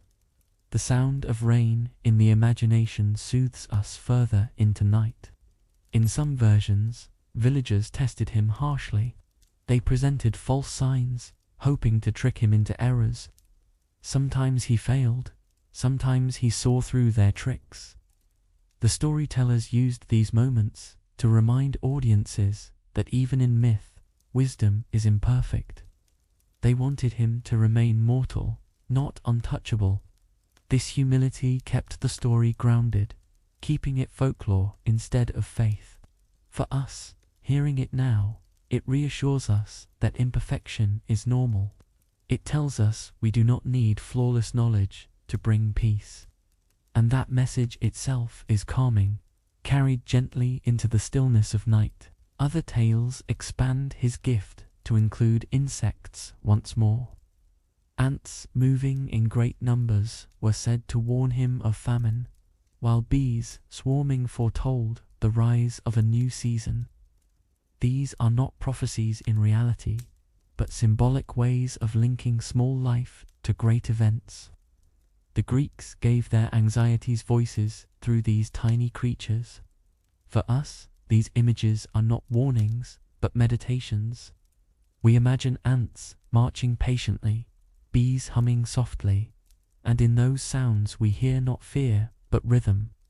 It is a rhythm that matches our breathing, slow and steady, preparing us for sleep. One story tells of owls hooting repeatedly outside the village. To the villagers, it was an eerie sound. They asked Melampus for guidance, and he said it might signal travelers in the night. Soon, wanderers appeared, seeking food and shelter. The tale transformed a common sound into a sign. For us, the image is simple. Owls calling softly under moonlight, a healer listening quietly. It is not an omen to believe in, but a lullaby of sound and silence. It carries us into rest, like the distant call of night itself. In some retellings, Melampus became a counselor to farmers through animals. If birds flew in unusual patterns, he suggested caution in planting. If cattle behaved strangely, he urged them to prepare. These were not mystical powers, but lessons in attentiveness. By attaching them to a character, the storytellers ensured the lessons were remembered. For us, they are remembered too, not as commands, but as calming echoes of how people once lived close to nature. The closeness itself is soothing, like sitting quietly by a field, hearing life move around us. That is the gift of retelling such myths at night. At times, the storytellers gave him visions so broad that they felt like poetry. Animals across the land were restless, and Melampus said it meant change for the entire community. This was less prophecy than metaphor. It was their way of saying that when the world feels uneasy, so do we, and when we listen, we prepare. For us, the metaphor works differently. It becomes a meditation on calm. Even when the world stirs, we can remain steady. Even when life shifts, we can rest. That is the comfort hidden in the myth. One tale places him at the edge of a forest at dusk. The animals grew quiet, and villagers whispered that something was wrong. Melampus told them that silence sometimes precedes renewal.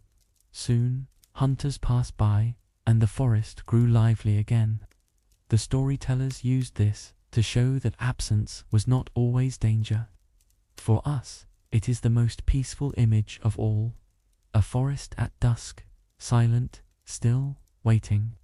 Silence does not frighten us. It cradles us. And so the myth, even in its drama, becomes a lullaby of stillness. As his legend grew, Melampus became remembered less for single prophecies, and more for the theme of listening to creatures. Birds, frogs, dogs, cattle, insects, all became symbols of attentiveness. He was not divine, not infallible, but a figure who reflected humanity's longing to connect with nature. The Greeks passed down that longing through story. For us, the longing remains, softened into calm reflection. We do not need to believe in prophecy to find value in listening. The act of listening itself is enough. It slows the heart, steadies the breath, and leads us into peace. So the segment of prophecy through creatures closes with a gentle truth. Myths often exaggerate, but their heart can be simple. The heart of Melampus' story is not prediction, not miracle, not worship. It is attentiveness. It is the reminder that the world around us has rhythms, and that we may rest in those rhythms. The Greeks told it as prophecy, but we retell it as history of imagination. And in doing so, it becomes a soft companion at night. It carries no command, no burden, only calm. And with that calm, we drift into sleep. One tale describes how Melampus helped farmers who feared their vines would fail. The grapes had withered during a hot season, and despair spread across the village. In the story, Melampus walked through the vineyards, noticing insects crawling over the plants and birds circling nearby. He suggested pruning the vines and preparing them with fresh water from a nearby spring. The farmers followed, and the myth says the vines slowly recovered, bearing fruit again. To the Greeks, this was a deed worth remembering, a symbol of patience rewarded. For us, it is a calm image of a man moving quietly among green vines, encouraging care and persistence.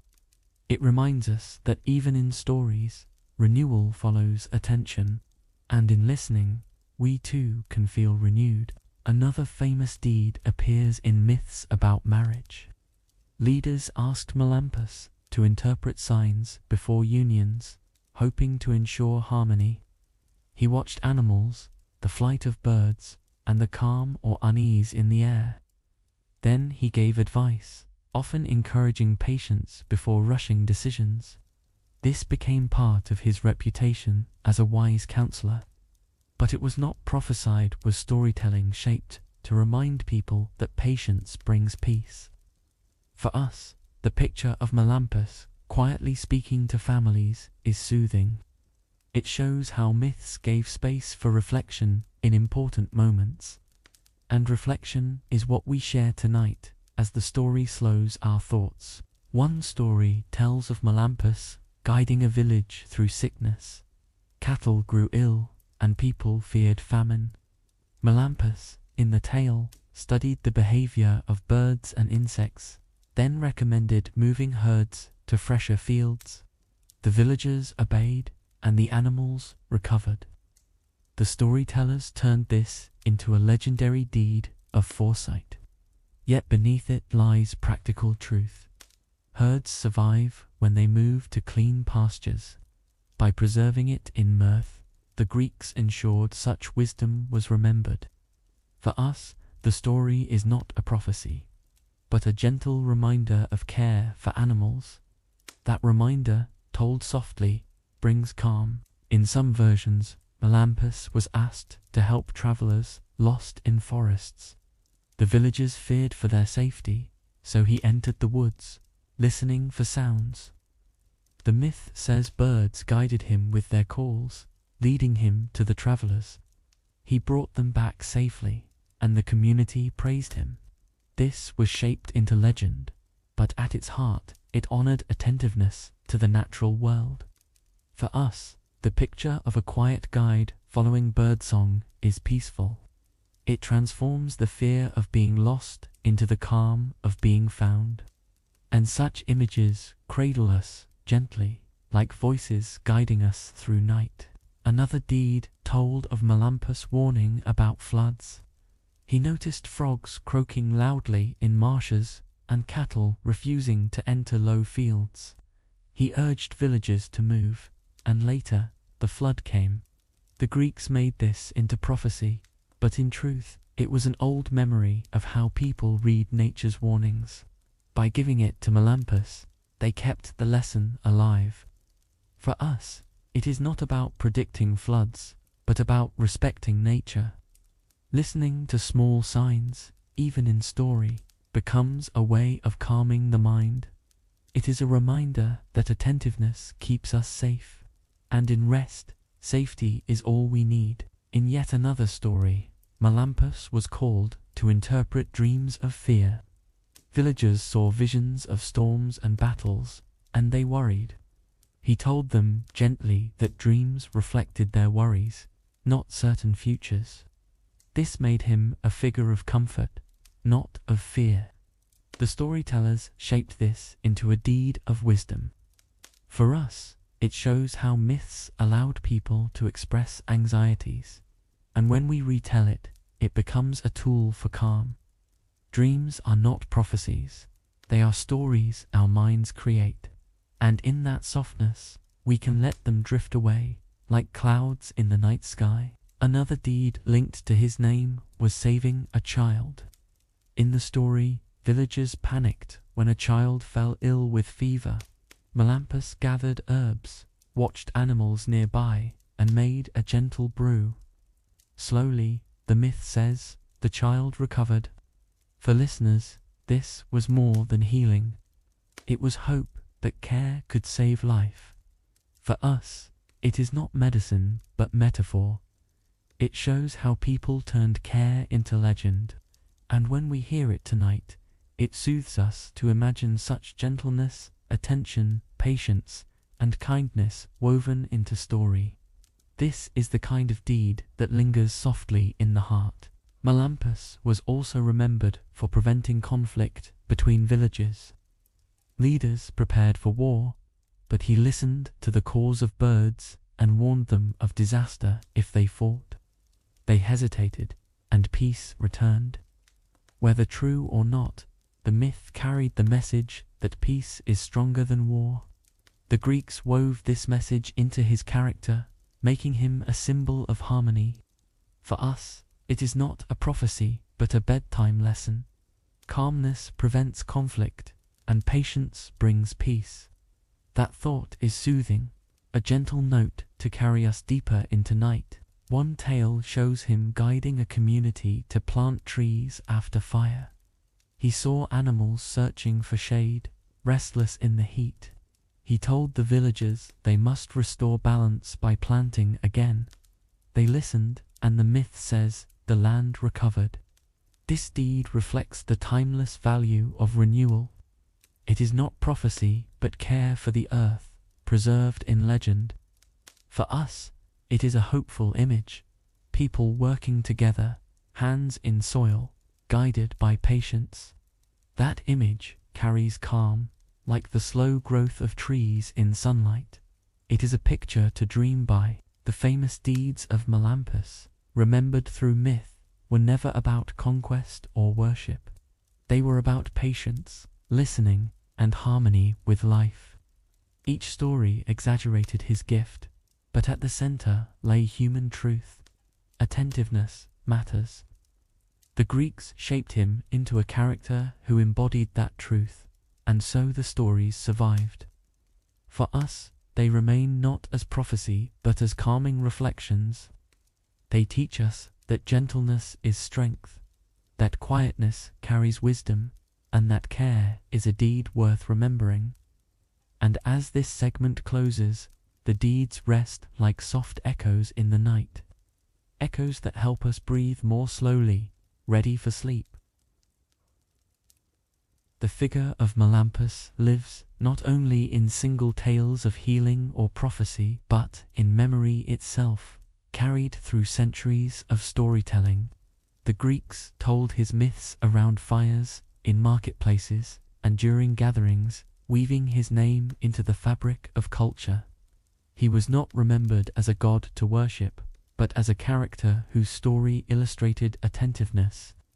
His memory was used to teach values, to share lessons, and to provide entertainment.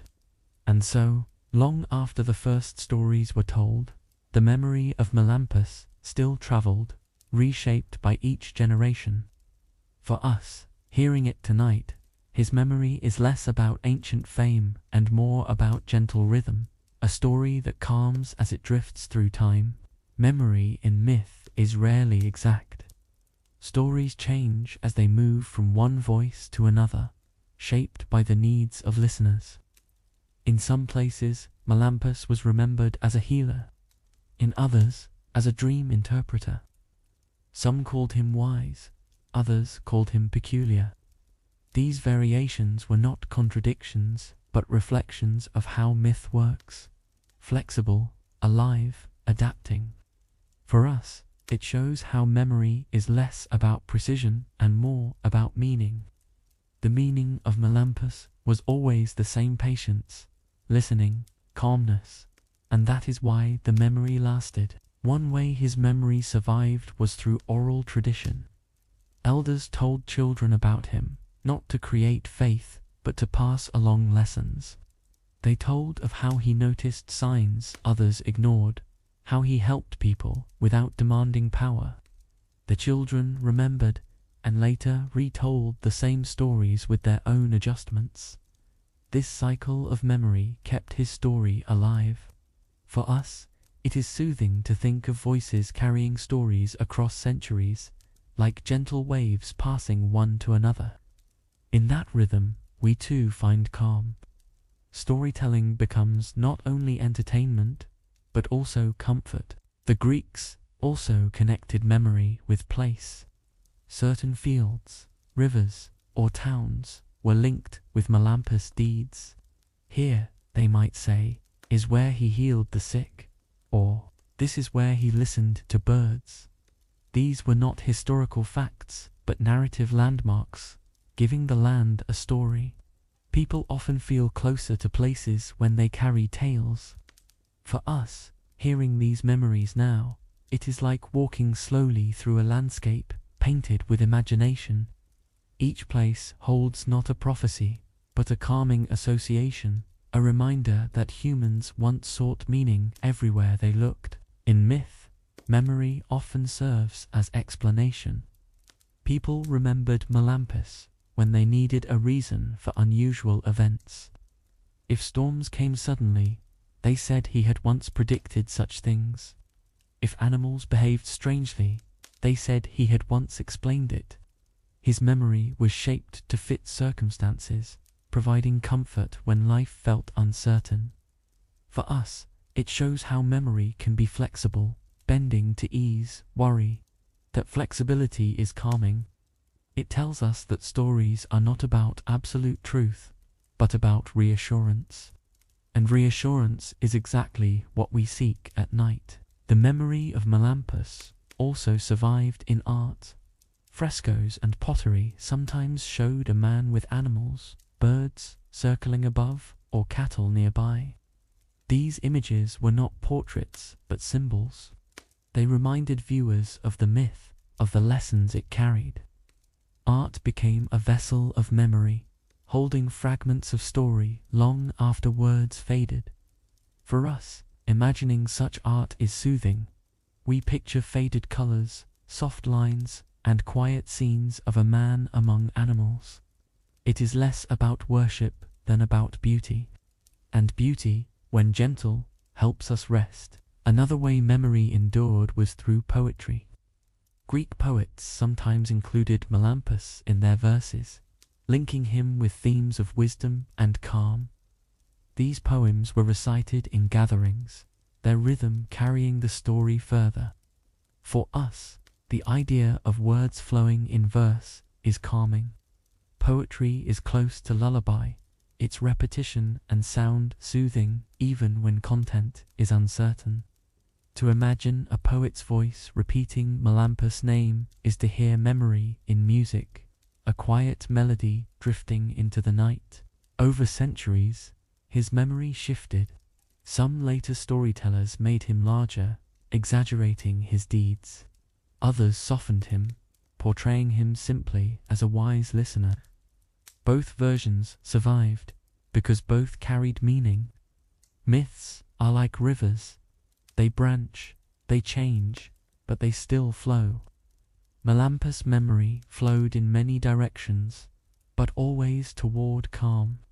For us, it does not matter which version is exact. What matters is the feeling they leave behind, a reminder of patience and attentiveness. That feeling remains steady, even if details change. His memory was also used to explain customs. If a ritual involved animals, people sometimes said, Melampus first showed the way. If healing herbs were used, they said he once taught it. These connections were not historical, but narrative. They gave customs a story, making them easier to remember. For us, hearing it now, it is not instruction, but reflection. It reminds us that human beings like to connect present practices with past tales. And those connections, though not factual, give a sense of continuity. Continuity, when told gently, is calming. It reassures us that we are part of a long story. The memory of Melampus also carried moral weight. Listeners were reminded that he succeeded not through force, but through patience. They remembered his calmness, his humility, his attentiveness. These traits became the moral center of his story, passed along as lessons. For us, those morals are soothing because they align with peace. They remind us that the world does not only value noise or strength, it values quiet care too. That reminder is enough to help us rest. Memory, when tied to values, becomes more than recorded, becomes comfort. Some storytellers remembered Melampus, not only for his wisdom but for his humility. They said he never sought power, even when others offered it. Instead, he remained close to animals, fields, and ordinary people. His memory became a contrast to rulers and warriors who sought glory.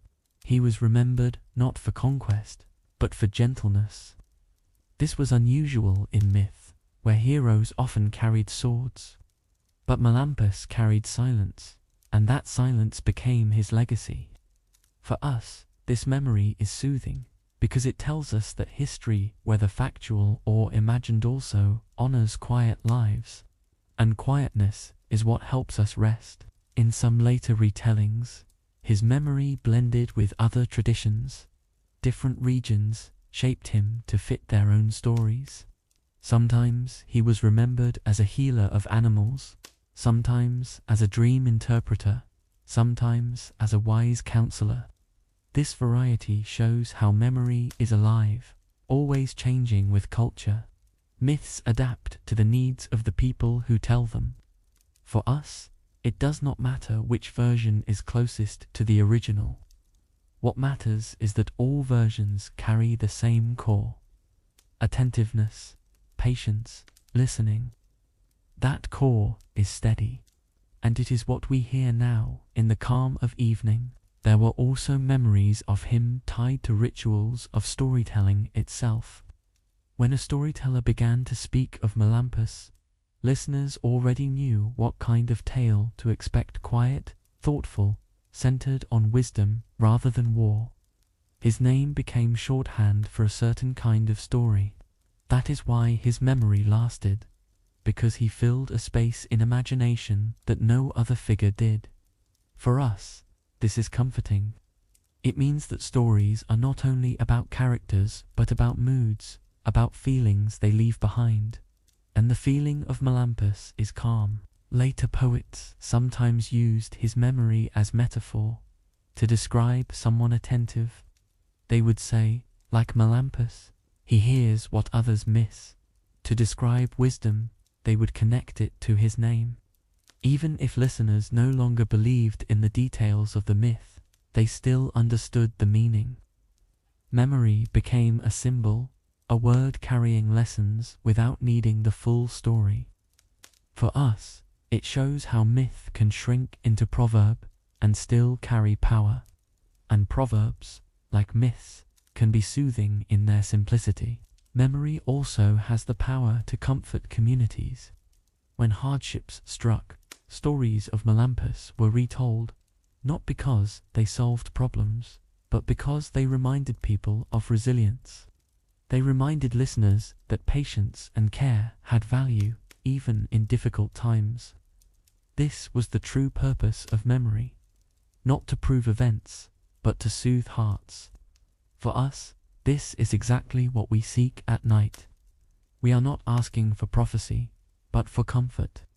And in hearing these memories, comfort comes, like a blanket woven from story. The Greeks also linked memory with teaching. By retelling Melampus deeds, they taught children to respect animals, to notice nature, to value listening. These lessons were wrapped in myths so they would be remembered. Education came through memory, through story. For us, this is a reminder that learning can be gentle. It does not need to be harsh or heavy. It can arrive as a calm story at the end of the day, teaching without pressure, teaching through peace. Another aspect of memory is how it softens over time. Stories that may have once carried tension eventually became calm. Retellings' fears of storms or famine, once sharp, became softened into gentle tales when remembered centuries later. Melampus' name carried that softening. By the time his myths reached later listeners, they were less about fear and more about reflection. For us, this softening is what we hold now. We take the edge off our own worries by listening to old myths, turning them into calm companions. His memory also carried community identity. Villages claimed to be the place of his deeds, giving themselves honor through story. This was less about fact and more about belonging. To say Melampus once walked here was to say we are part of a larger story. This gave comfort to communities, linking them to culture. For us, it shows that memory binds people together, even if details are imagined, and binding is comforting. It makes us feel less alone. That is the gift of mythic memory. Some storytellers even said his memory lingered in nature itself. When birds circled strangely, people would whisper, "Melampus once noticed such things." When cattle grew restless, they remembered him. In this way, his story became part of daily life, not as belief, but as reference. The memory gave ordinary events a touch of meaning. For us, it is calming to imagine that every sound of nature once carried story. Tonight, those sounds carry calm. They connect us to long ago storytellers, sharing the same night air, and so the segment of memory closes gently. Melampus was never a god, never a prophet, never a figure to worship. He was a character in myth, remembered for attentiveness. His memory endured because it soothed, because it taught, because it gave shape to cultural values. For us, it endures as calm storytelling, not as doctrine, but as gentle history. It is memory softened into lullaby, carrying us across centuries into peace. And with that, the story rests, leaving us ready for sleep. The legacy of Melampus is not measured by monuments or temples, but by the quiet power of listening. Unlike warriors whose stories were filled with battles, his legacy was carried in silence, in patience, in attentiveness to the natural world. The Greeks, by shaping his myth, created a reminder that strength is not always loud. Sometimes it is gentle, sometimes it waits, sometimes it listens.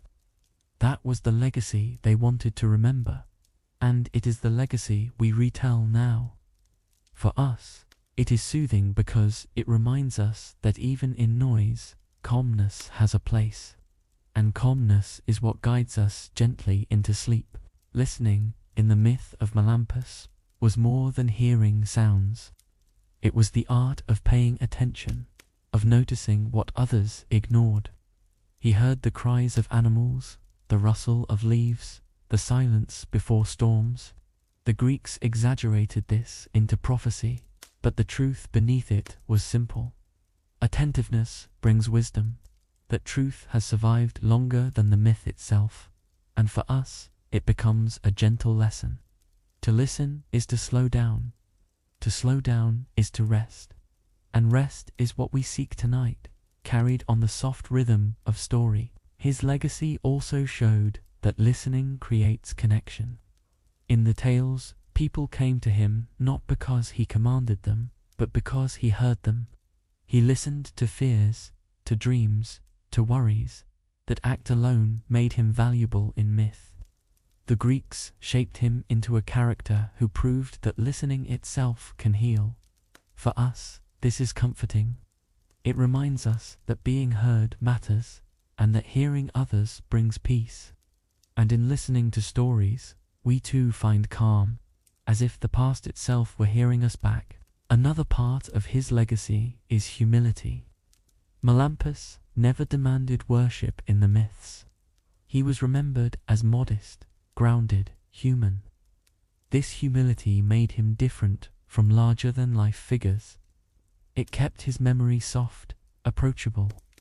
His story was not about power, but about attentiveness, shared freely. That humility is part of why his legacy survived. For us, it is soothing because humility feels like calm. It lowers the weight of pride and lets gentleness remain. That gentleness is what carries us through the night. The storytellers used Melampus to show that listening extends beyond people. He listened to animals, to winds, to dreams. His legacy was that listening opens doors to understanding, no matter the source. The Greeks dramatized this into supernatural vision, but at its heart was observation. For us, the image of listening widely is calming. It reminds us to pay attention not only to words, but to silence, to gestures, to nature itself. This broad listening helps us feel connected, and connection helps us feel safe. Safety is the root of rest. That is the gift of this legacy. Listening also meant patience. In myth, Melampus often paused when others rushed. He watched animals before storms, waited before advising, and reflected before answering. That patience became part of his legend. The Greeks admired it enough to make it central to his character, and we admire it still. For us, patience is more than a virtue, it is a rhythm. It slows our thoughts, softens our breathing, and prepares us for sleep. In this way, the legacy of listening is also the legacy of rest. The legacy spread beyond his name.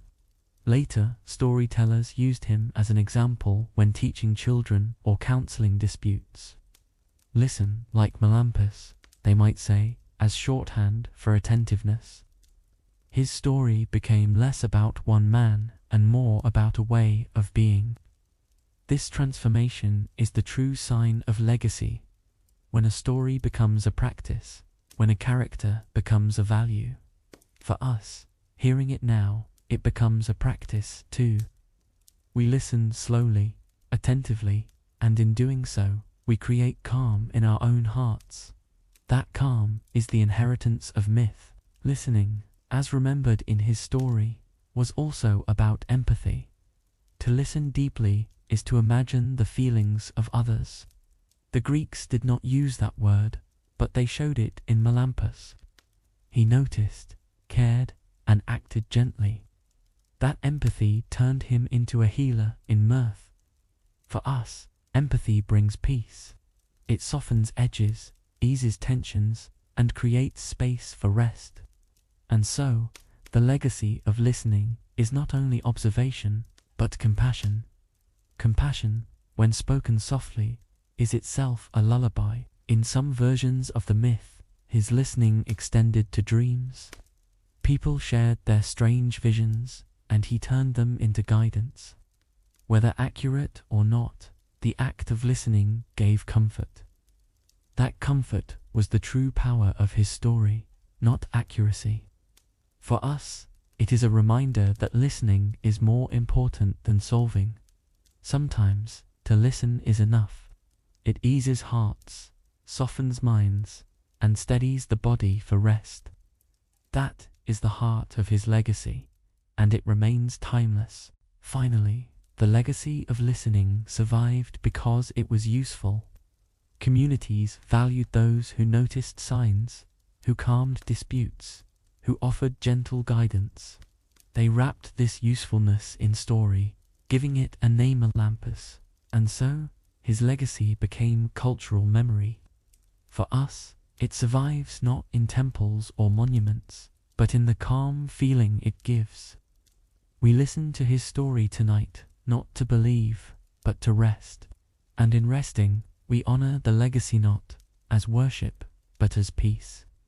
A peace that listens back, softly, like night itself. The legacy of Melampus also lived through the way people imagined harmony with animals. His myth suggested that listening to creatures created balance. Villagers remembered him not as someone who dominated nature, but as someone who cooperated with it. This memory carried a gentle lesson, that respect for animals and their behaviors was part of survival. The Greeks turned that respect into legend, shaping Melampus as its symbol. For us, the legacy is still meaningful. It tells us that listening creates harmony, and harmony creates calm, and calmness is what carries us through the night. In later times, Storytellers used his legacy to remind listeners that even ordinary actions matter. They said he once saved harvests, healed animals, or calmed disputes simply by noticing small signs. These were not grand battles, but small deeds remembered as valuable. This became part of his legacy. That attentiveness transforms the ordinary into the extraordinary. For us, this is soothing. It reassures us that we do not need great power to have meaning. Small acts of listening, patience, and care are enough. That message quiets the mind, letting rest come easily. The legacy of listening also influenced the way people told other stories. Characters in later myths sometimes borrowed traits from Melampus. The gift of attentiveness, the ability to hear what others ignored. His story became a model, shaping the way mythmakers crafted their figures. This influence shows that his legacy was not only remembered but woven into new tales. For us, it is calming to realize that stories themselves listen to one another, carrying traits across generations. It makes storytelling feel like a conversation, one that continues softly through time. His legacy was not about perfection. The myths often showed his mistakes, his doubts, his struggles. This honesty was part of why he was remembered. It showed that listening does not guarantee certainty, but it still matters. That balance gave his legacy depth, making it more human. For us, it is soothing to know that imperfection can still be meaningful. We do not need flawless wisdom to rest. We only need patience. And patience, like listening, is gentle enough to guide us into sleep. The legacy also touched how people viewed silence. Melampus was remembered for pausing, for waiting, for finding meaning in quietness. His story made silence less frightening, more valuable. The Greeks preserved this in myth, and we preserve it now in reflection. Silence is part of listening, part of legacy. For us, silence at night is not emptiness, it is space for calm. In hearing his story, we learn to embrace that space, letting it cradle us softly. In some traditions, his legacy extended into sayings. People would say, "To hear like Melampus," as a way of describing attentiveness. Such sayings turned myth into language, ensuring his memory survived daily life. For us, it shows that legacy does not only live in grand tales, but in everyday words. These small reminders are powerful because they blend into ordinary living. And when ordinary life carries lessons of calm, rest becomes easier. That is the legacy's gift. It walks with us quietly. The legacy of listening also revealed cultural values. By remembering Melampus, the Greeks showed they admired patience, humility, and attentiveness. They shaped his character to represent what they wished to see in themselves. For us, it shows how stories mirror values. And by reflecting those values tonight, the story mirrors back calm. It teaches without forcing, comforts without demanding. That is the quiet strength of legacy. One aspect of his legacy that still lingers is the idea of guidance. Melampus was remembered as someone people sought when uncertain. His gift was not command, but counsel. He listened and offered thoughts, leaving choices to others. This way of guidance became part of his reputation, shaping how memory carried him forward. For us, it is a calming picture, guidance that is gentle, not forceful. It reassures us that wisdom can be quiet. Quietness itself becomes a form of care. As centuries passed, the legacy of Melampus became less about detail and more about mood. Even when people forgot exact stories, they remembered the feeling: calm, patience, attentiveness. This is the true endurance of myth, not events, but emotions. The Greeks may have shaped him with many deeds, but his legacy survived because it felt soothing to remember. For us, that is what remains tonight. The soothing mood of listening, the gentle rhythm of patience, the calm flow of memory. This is what lingers, even when details fade. And so, the legacy of listening closes as softly as it began. Melampus was not remembered as a conqueror or a god, but as a listener. His legacy was not worship, but wisdom, not command, but calmness. The Greeks shaped this legacy through myth, and we retell it now through history for sleep. For us, the story is not doctrine, but lullaby. It is listening carried across time, transformed into peace. And with that peace, we close the segment, ready for the quiet of rest. As we reach the end of Melampus' story, it is important to remember the nature of what we have heard. These tales are myths, not records of history, shaped by Greek storytellers to carry lessons and entertain audiences. They do not ask us to believe in magic or worship unseen powers. Instead, they invite us to reflect on values, attentiveness, patience, and humility.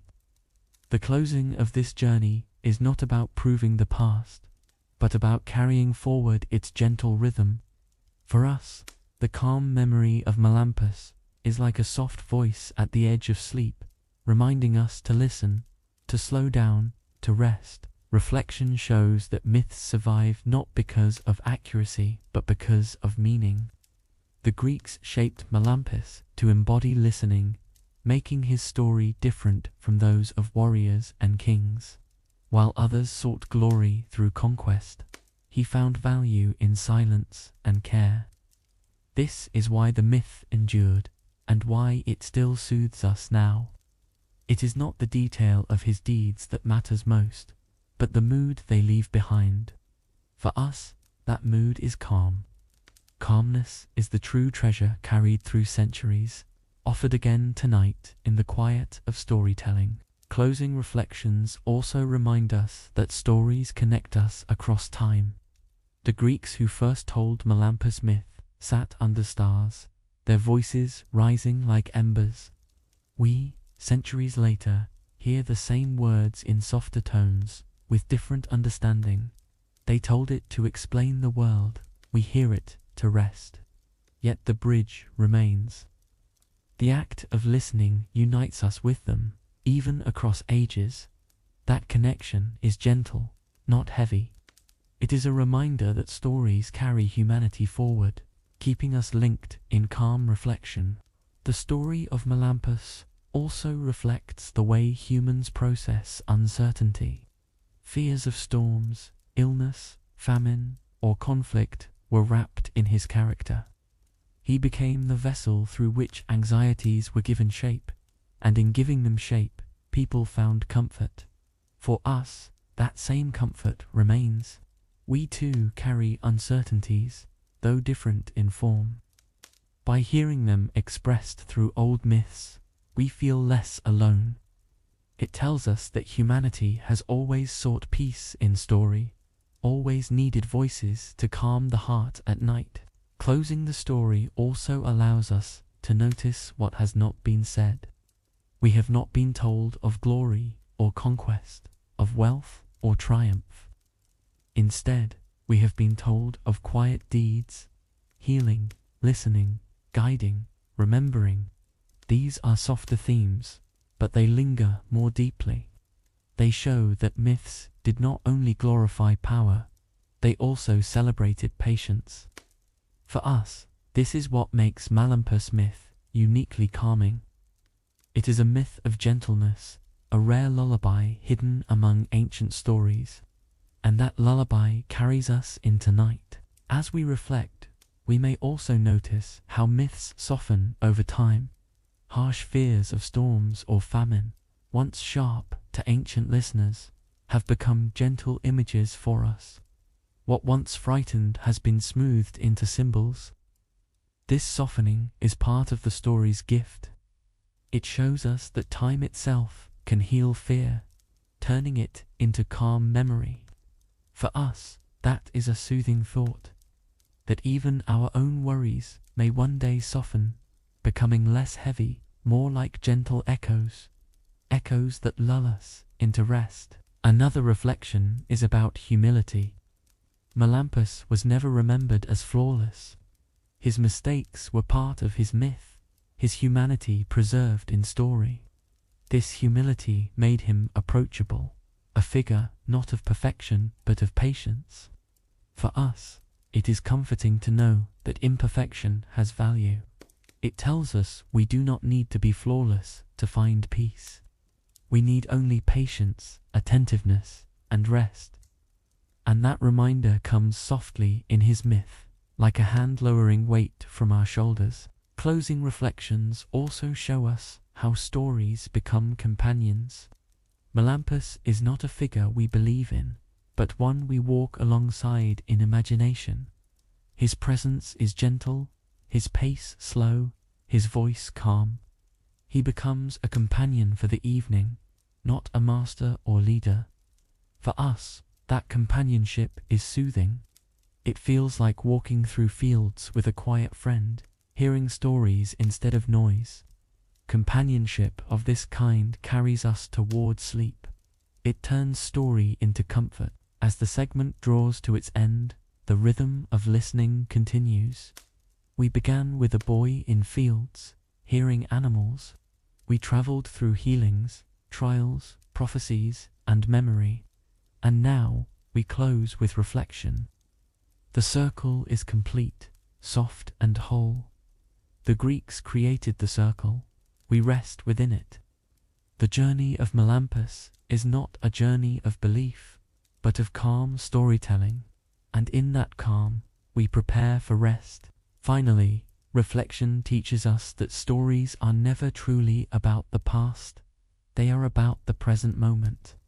We hear them to ease today's burdens, to calm tonight's thoughts, to prepare for tomorrow's dawn. Melampus' story, though ancient, is alive because it still soothes. That is its legacy. And as we close, we let that legacy rest gently over us. Not as fact, not as command, but as comfort. Comfort that eases the mind, slows the breath, and guides us softly into sleep. As we move deeper into closing thoughts, it becomes clear that Melampus' myth is less about him and more about the values he carried. Listening, patience, humility, these are the true treasures passed down, wrapped in legend. The Greeks gave him a name and a story so those values could be remembered more easily. And we, hearing the tale now, hold those values again, not as rules but as gentle reminders. They remind us to breathe, to rest, to slow the hurried rhythm of life. That is why myths endure, not because they are factual, but because they comfort. And comfort is exactly what the night asks of us. Reflection also shows how myth and history blur into cultural memory. While historians search for evidence, myths carry meaning. They may not tell us what truly happened, but they reveal what people cared about. In the story of Melampus, they cared about attentiveness, about noticing, about care for animals and people. These cares are timeless, still relevant centuries later.